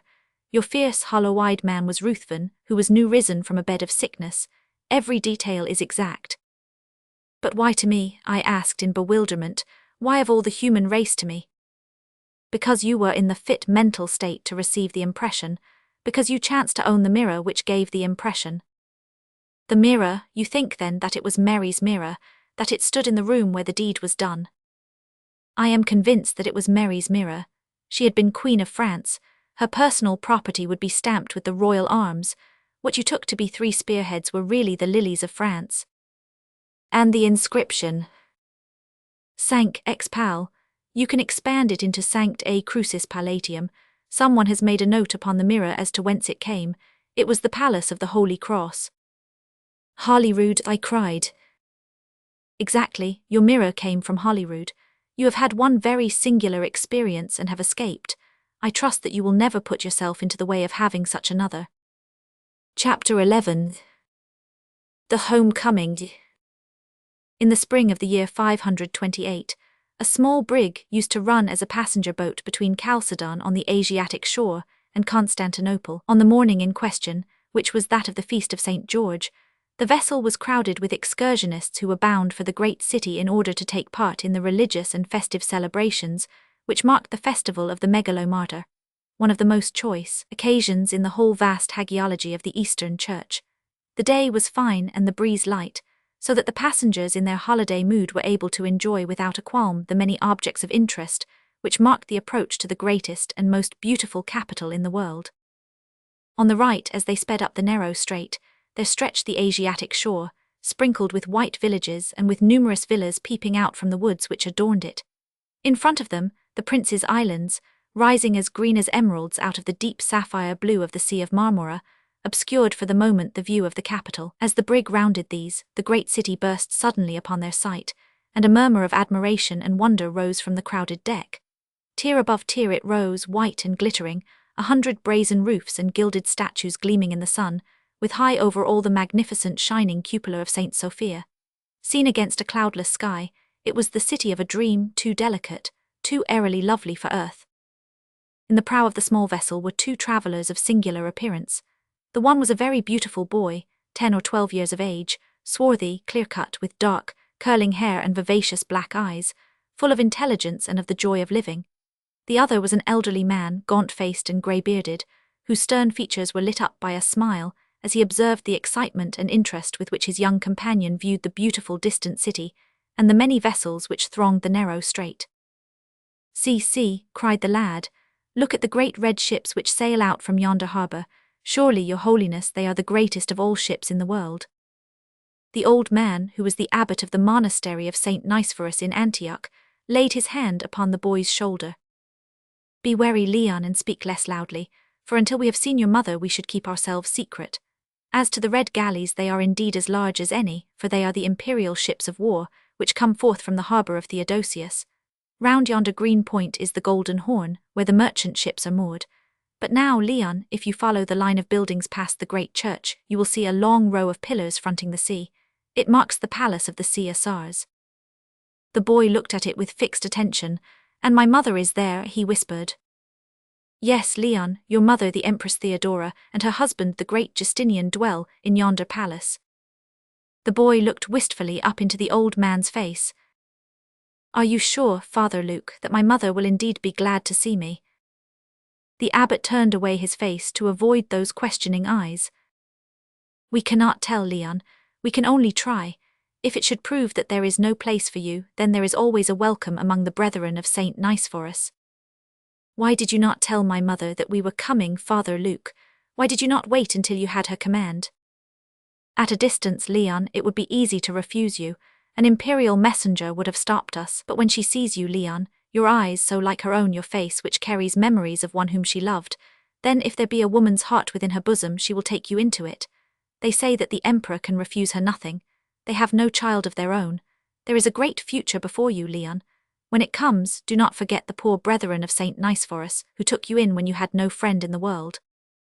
The old abbot spoke cheerily, but it was easy to see from his anxious countenance that the nearer he came to the capital, the more doubtful did his errand appear. What had seemed easy and natural from the quiet cloisters of Antioch became dubious and dark now that the golden domes of Constantinople glittered so close at hand. 10 years before, a wretched woman whose very name was an offence throughout the Eastern world, where she was as infamous for her dishonour as famous for her beauty, had come to the monastery gate and had persuaded the monks to take charge of her infant son, the child of her shame. There he had been ever since. But she, Theodora, the harlot, returning to the capital, had by the strangest turn of fortune's wheel caught the fancy, and finally the enduring love of Justinian, the heir to the throne. Then, on the death of his uncle Justin, the young man had become the greatest monarch upon the earth, and raised Theodora to be not only his wife and empress, but to be absolute ruler with powers equal to and independent of his own. And she, the polluted one, had risen to the dignity, had cut herself sternly away from all that related to her past life, and had shown signs already of being a great queen, stronger and wiser than her husband, but fierce, vindictive and unbending, a firm support to her friends, but a terror to her foes. This was the woman to whom the abbot Luke of Antioch was bringing Leon, her forgotten son. If ever her mind strayed back to the days when, abandoned by her lover Esibolus, the governor of the African Pentapolis, she had made her way on foot through Asia Minor, and left her infant with the monks, it was only to persuade herself that the brethren cloistered far from the world would never identify Theodora the Empress with Theodora, the dissolute wanderer, and that the fruits of her sin would be forever concealed from her imperial husband. The little brig had now rounded the point of the Acropolis, and the long blue stretch of the Golden Horn lay before it. The high wall of Theodosius lined the whole harbour, but a narrow verge of land had been left between it and the water's edge to serve as a quay. The vessel ran alongside near the Neurian gate, and the passengers, after a short scrutiny from the group of helmeted guards who lounged beside it, were allowed to pass through into the great city. The abbot, who had made several visits to Constantinople upon the business of his monastery, walked with the assured step of one who knows his ground, while the boy, alarmed and yet pleased by the rush of people, the roar and clatter of passing chariots, and the vista of magnificent buildings, held tightly to the loose gown of his guide, while staring eagerly about him in every direction. Passing through the steep and narrow streets which led up from the water, they emerged into the open space which surrounds the magnificent pile of St. Sophia, the great church begun by Constantine, hallowed by St. Chrysostom, and now the seat of the patriarch, and the very centre of the Eastern Church. Only with many crossings and genuflections did the pious abbot succeed in passing the revered shrine of his religion, and hurried on to his difficult task. Having passed St. Sophia, the two travellers crossed the marble-paved Augusteum, and saw upon their right the gilded gates of the hippodrome through which a vast crowd of people was pressing, for though the morning had been devoted to the religious ceremony, the afternoon was given over to secular festivities. So great was the rush of the populace that the two strangers had some difficulty in disengaging themselves from the stream, and reaching the huge arch of black marble which formed the outer gate of the palace. Within they were fiercely ordered to halt by a gold-crested and magnificent sentinel, who laid his shining spear across their breasts, until his superior officer should give them permission to pass. The abbot had been warned, however, that all obstacles would give way if he mentioned the name of Basil the eunuch, who acted as chamberlain of the palace and also as parachimomen, a high office which meant that he slept at the door of the imperial bedchamber. The charm worked wonderfully, for at the mention of that potent name the protosfatera, or head of the palace guards, who chanced to be upon the spot, immediately detached one of his soldiers with instructions to convoy the two strangers into the presence of the chamberlain. Passing in succession a middle guard and an inner guard, the travellers came at last into the palace proper, and followed their majestic guide from chamber to chamber, each more wonderful than the last. Marbles and gold, velvet and silver, glittering mosaics, wonderful carvings, ivory screens, curtains of Armenian tissue and of Indian silk, damask from Arabia and amber from the Baltic. All these things merged themselves in the minds of the two simple provincials, until their eyes ached, and their senses reeled before the blaze and the glory of this, the most magnificent of the dwellings of man. Finally a pair of curtains, crusted with gold, were parted, and their guide handed them over to a Negro eunuch who stood within. A heavy, fat, brown-skinned man, with a large, flabby, hairless face, was pacing up and down the small apartment, and he turned upon them as they entered with an abominable and threatening smile. His loose lips and pendulous cheeks were those of a gross old woman, but above them there shone a pair of dark, malignant eyes, full of fierce intensity of observation and judgment. "You have entered the palace by using my name," he said. "It is one of my boasts that any of the populace can approach me in this way, but it is not fortunate for those who take advantage of it without due cause." Again he smiled a smile which made the frightened boy cling tightly to the loose serge skirts of the abbot. But the ecclesiastic was a man of courage. Undaunted by the sinister appearance of the great chamberlain, or by the threat which lay in his words, he laid his hand upon his young companion's shoulder and faced the eunuch with a confident smile. "I have no doubt, Your Excellency," said he, "that the importance of my mission has given me the right to enter the palace. The only thing which troubles me is whether it may not be so important as to forbid me from broaching it to you, or indeed, to anybody save the Empress Theodora, since it is she only whom it concerns." The eunuch's thick eyebrows bunched together over his vicious eyes. "You must make good those words," he said. "If my gracious master, the ever-glorious Emperor Justinian, does not disdain to take me into his most intimate confidence in all things, it would be strange if there were any subject within your knowledge which I might not hear. You are, as I gather from your garb and bearing, the abbot of some Asiatic monastery." "You are right, your excellency. I am the abbot of the monastery of St. Nicephorus in Antioch. But I repeat that I am assured that what I have to say is for the ear of the Empress Theodora only." The eunuch was evidently puzzled, and his curiosity aroused by the old man's persistence. He came nearer, his heavy face thrust forward, his flabby brown hands, like two sponges, resting upon the table of yellow jasper before him. "Old man," said he, "there is no secret which concerns the Empress which may not be told to me, but if you refuse to speak, it is certain that you will never see her. Why should I admit you unless I know your errand? How should I know that you are not a Manichaean heretic with a poniard in your bosom, longing for the blood of the Mother of the Church?" The abbot hesitated no longer. "If there be a mistake in the matter, then on your head be it," said he. "Know then that this lad Leon is the son of Theodora the Empress, left by her in our monastery within a month of his birth 10 years ago. This papyrus which I hand you will show you that what I say is beyond all question or doubt." The eunuch Basil took the paper, but his eyes were fixed upon the boy, and his features showed a mixture of amazement at the news that he had received, and of cunning speculation as to how he could turn it to profit.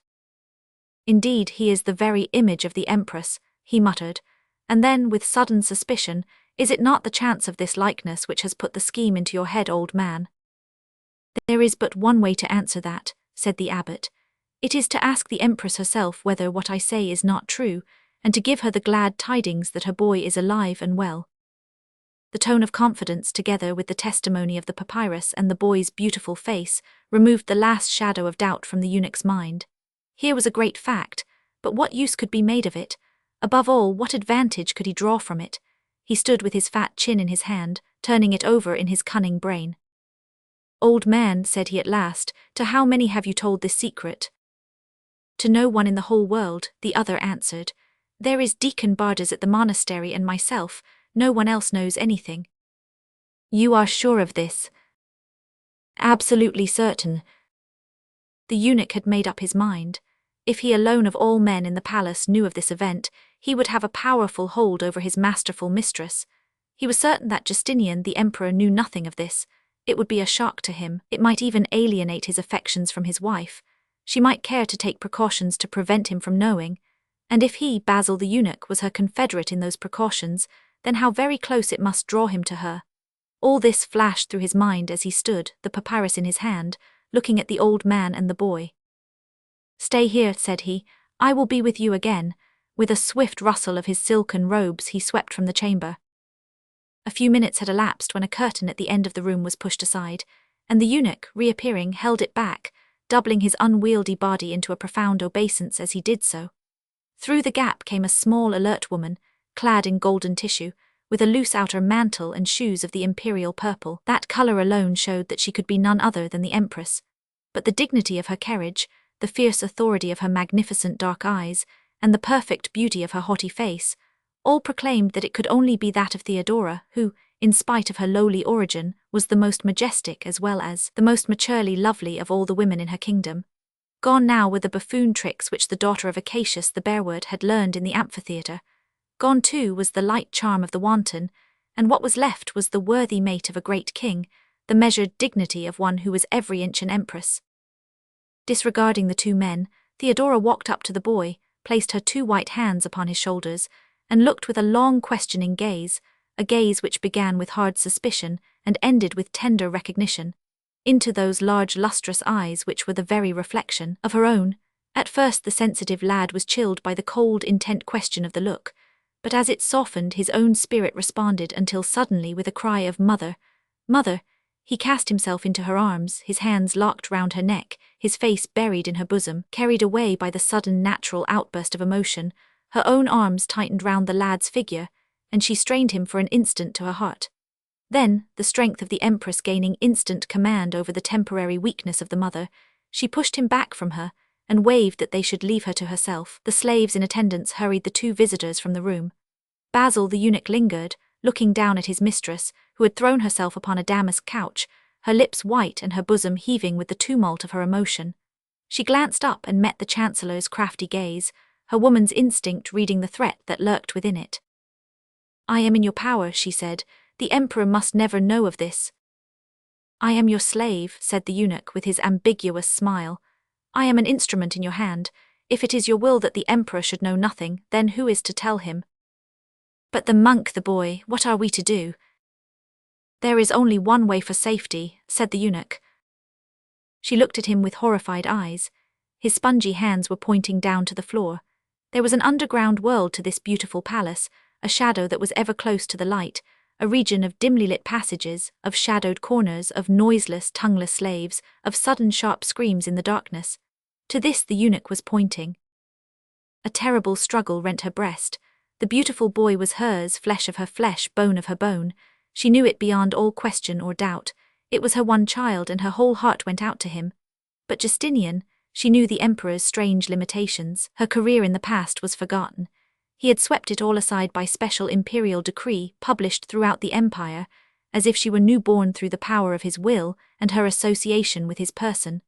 But they were childless, and this sight of one which was not his own would cut him to the quick. He could dismiss her infamous past from his mind, but if it took the concrete shape of this beautiful child, then how could he wave it aside as if it had never been?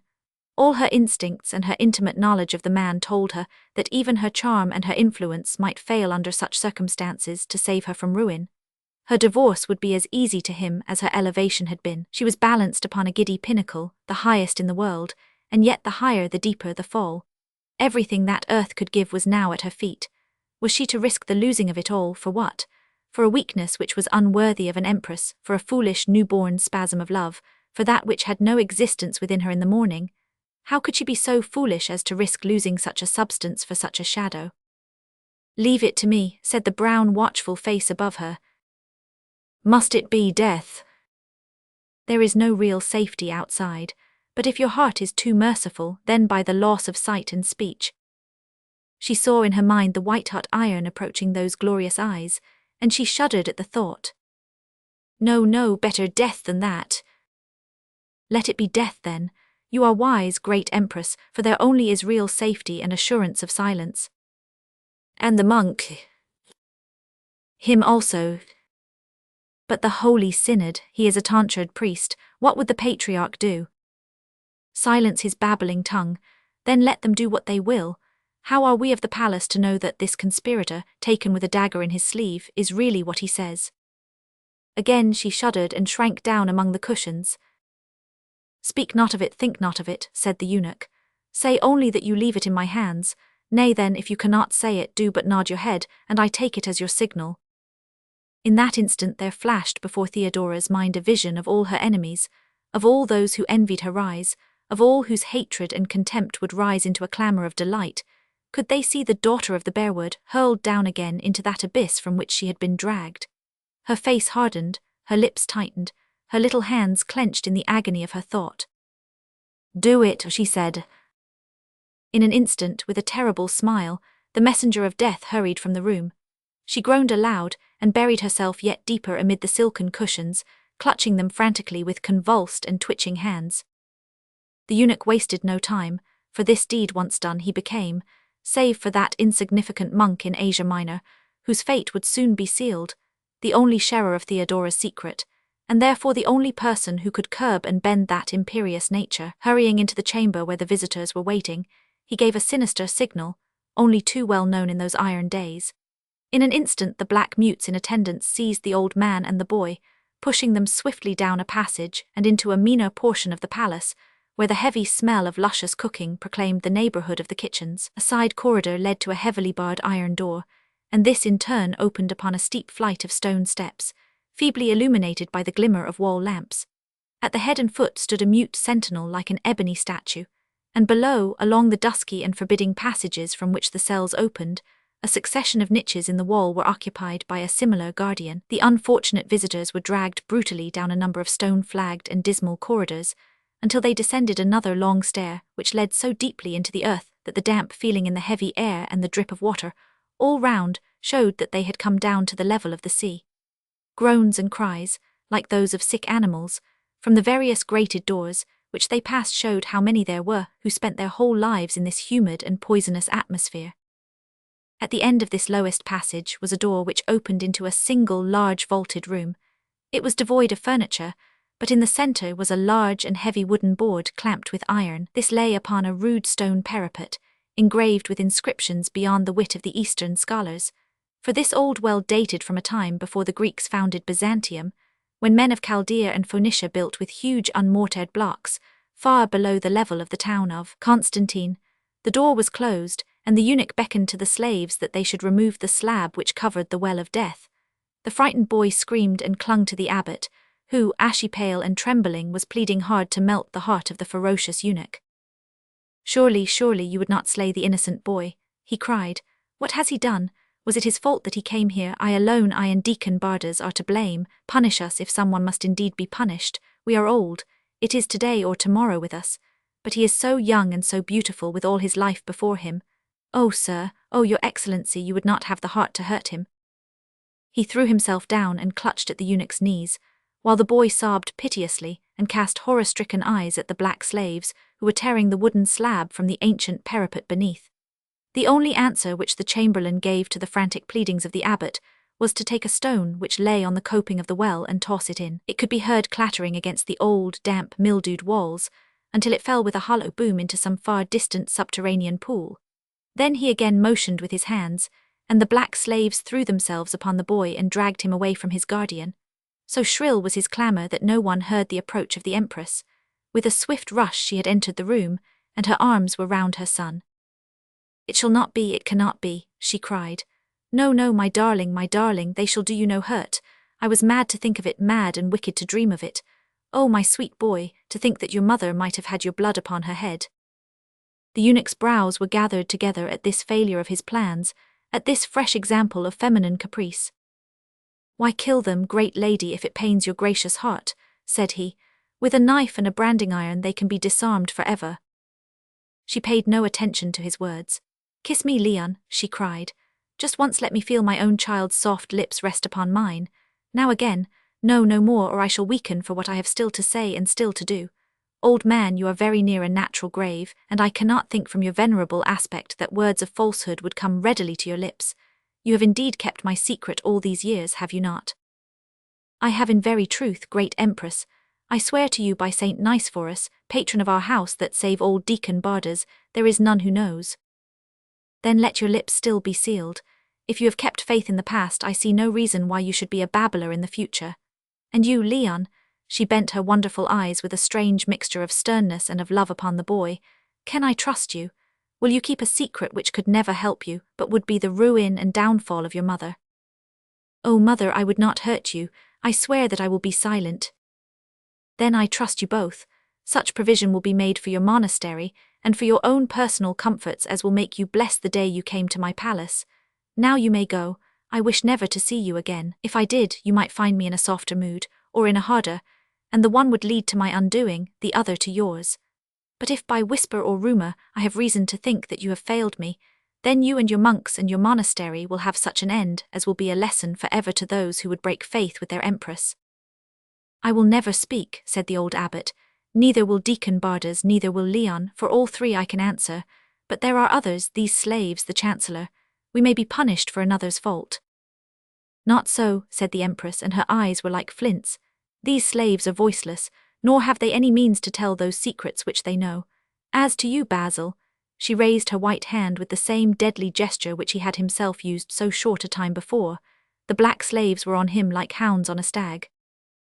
"Oh, my gracious mistress, dear lady, what is this? What is this? You cannot mean it," he screamed in his high, cracked voice. "Oh, what have I done? Why should I die? You have turned me against my own. You have goaded me to slay my own son. You have intended to use my secret against me. I read it in your eyes from the first. Cruel, murderous villain, taste the fate which you have yourself given to so many others. This is your doom. I have spoken." The old man and the boy hurried in horror from the vault.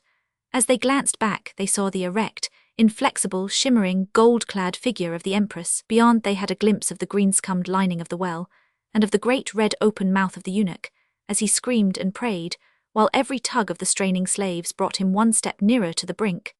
With their hands over their ears they rushed away, but even so they heard that last woman-like shriek, and then the heavy plunge far down in the dark abysses of the earth. Chapter 12.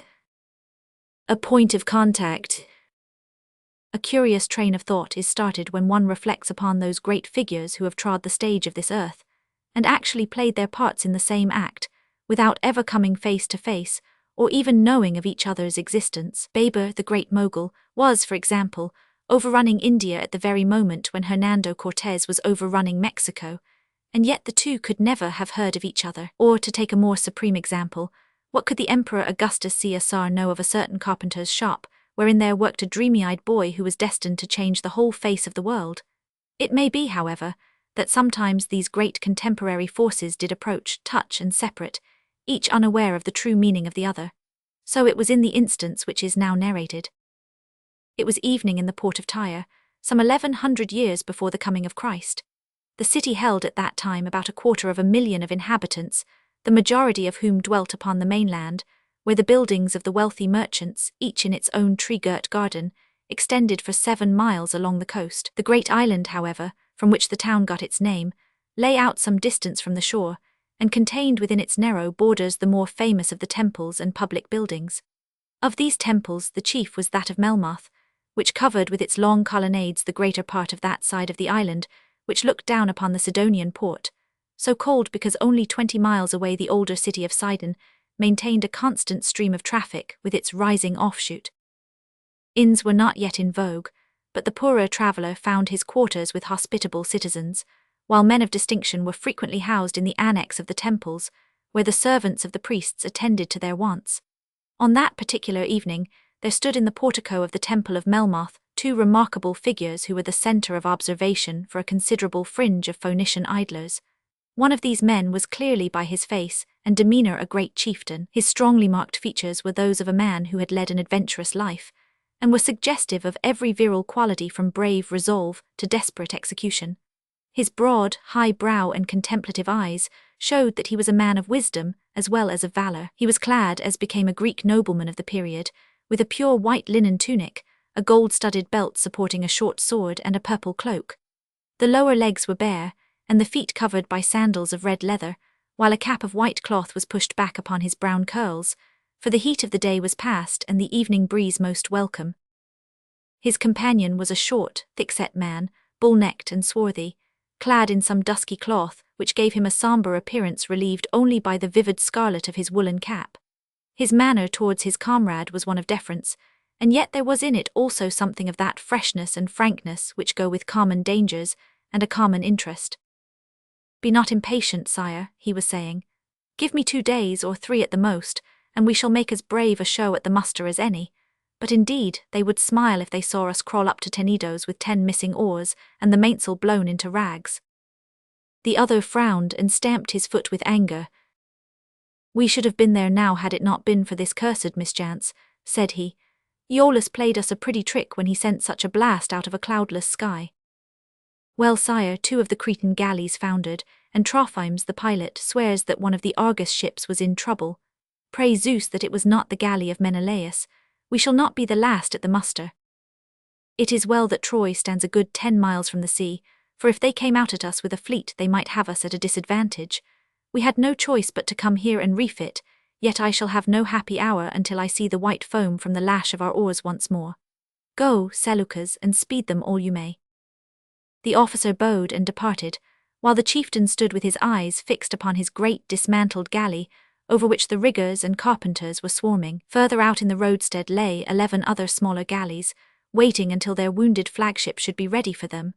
The sun, as it shone upon them, gleamed upon hundreds of bronze helmets and breastplates, telling of the warlike nature of the errand upon which they were engaged. Save for them, the port was filled with bustling merchant ships taking in cargoes, or disgorging them upon the quays. At the very feet of the Greek chieftain 3 broad barges were moored, and gangs of labourers with wooden shovels were heaving out the mussels brought from Doyle, destined to supply the famous Tyrian dyeworks which adorn the most noble of all garments. Beside them was a tin ship from Britain, and the square boxes of that precious metal, so needful for the making of bronze, were being passed from hand to the waiting wagons. The Greek found himself smiling at the uncouth wonder of a Cornishman who had come with his tin, and who was now lost in amazement as he stared at the long colonnades of the temple of Melmoth and the high front of the shrine of Ashtaroth behind it. Even as he gazed, some of his shipmates passed their hands through his arms and led him along the quay to a wine shop, as being a building much more within his comprehension. The Greek, still smiling, was turning on his heels to return to the temple, when one of the clean-shaven priests of Baal came towards him. "It is rumoured, sire," said he, "that you are on a very distant and dangerous venture.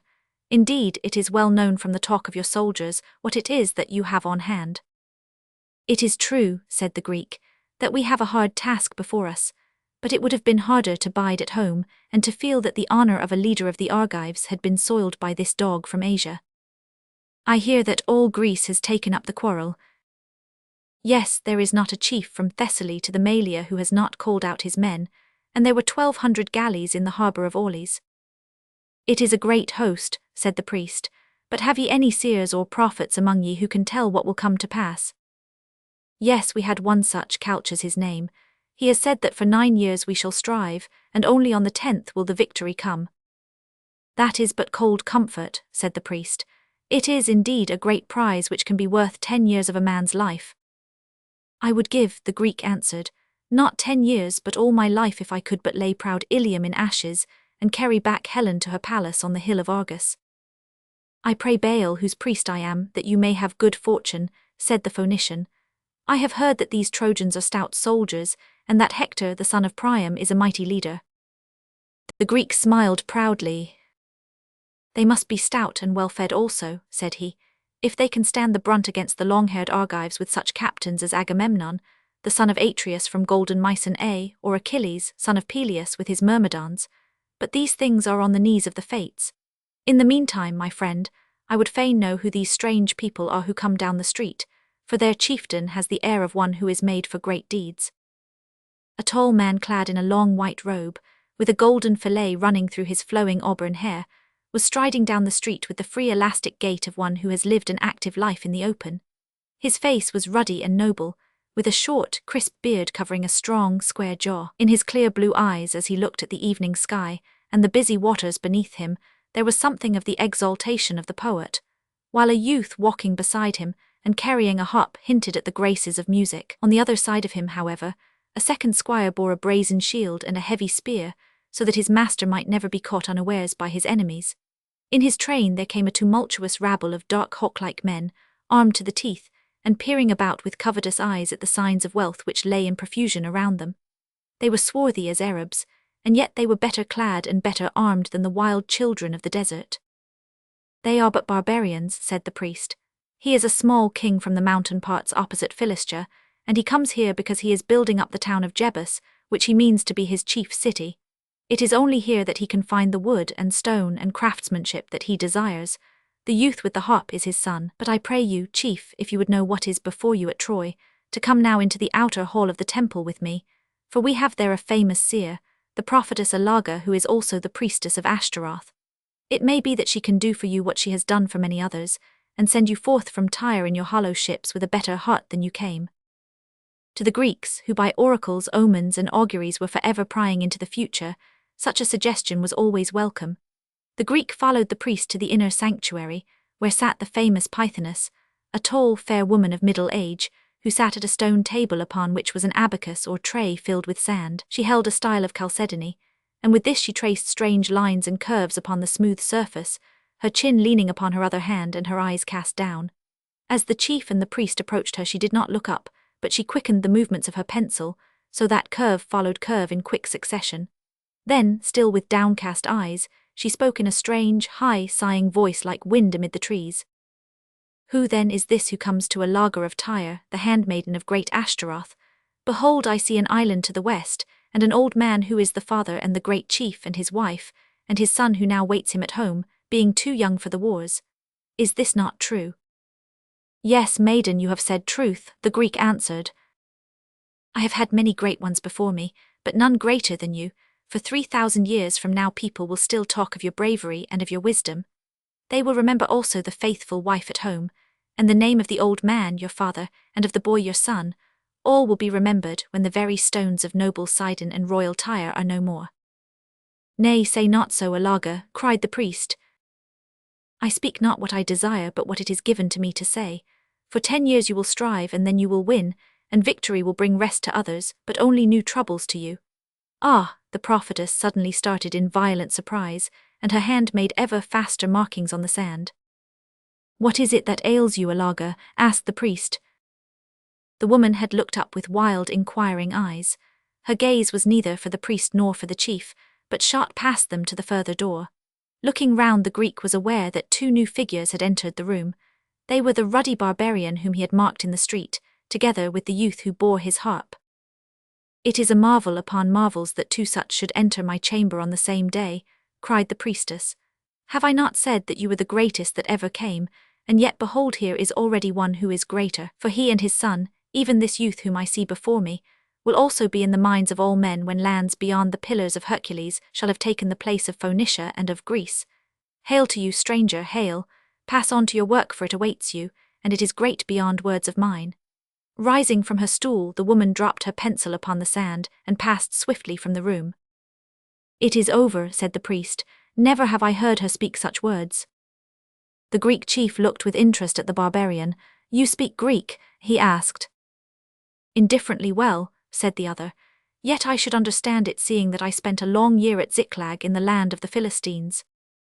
It would seem, said the Greek, that the gods have chosen us both to play a part in the world. Stranger, the barbarian answered, there is but one God. Say you so? Well, it is a matter to be argued at some better time, but I would fain have your name and style and what is it you purpose to do, so that we may perchance hear of each other in the years to come. For my part I am Odysseus, known also as Ulysses, the king of Ithaca, with the good Laertes as my father and young Telemachus as my son. For my work, it is the taking of Troy. And my work, said the barbarian, is the building of Jebus, which now we call Jerusalem.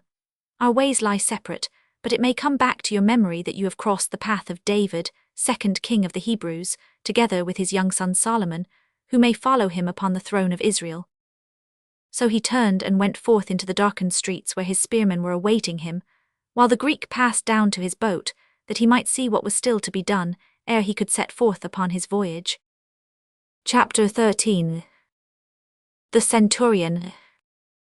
Being the fragment of a letter from Sulpicius Balbus, legate of the 10th Legion, to his uncle Lucius Piso in his villa near Baiae, dated the calends of the month of Augustus in the year 824 of Rome.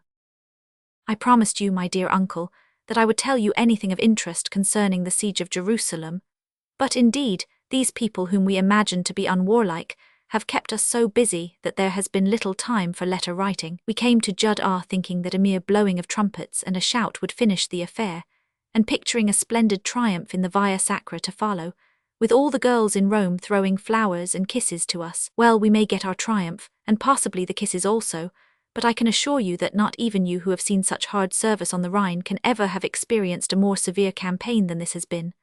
We have now won the town, and today their temple is burning, and the smoke sets me coughing as I sit writing in my tent. But it has been a terrible business, and I am sure none of us wish to see Jud'ah again. In fighting the Gauls or the Germans you are against brave men, animated by the love of their country.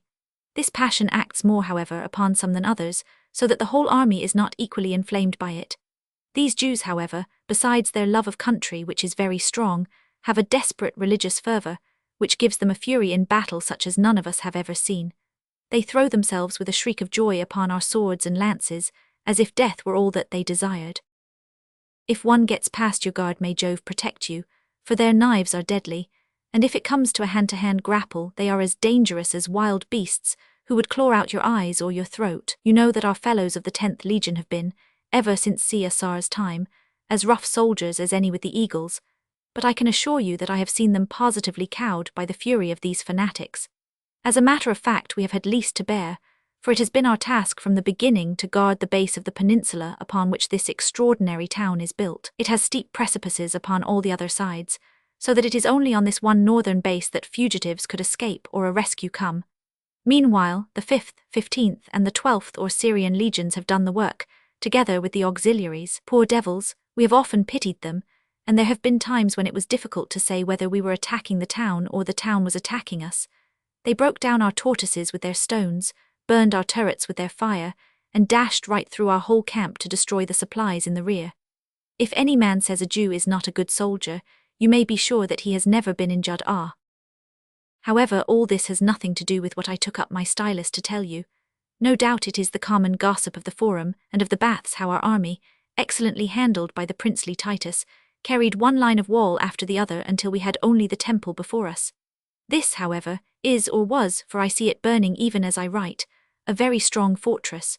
Romans have no idea of the magnificence of this place. The temple of which I speak is a far finer building than any we have in Rome, and so is the palace built by Herod or Agrippa, I really forget which.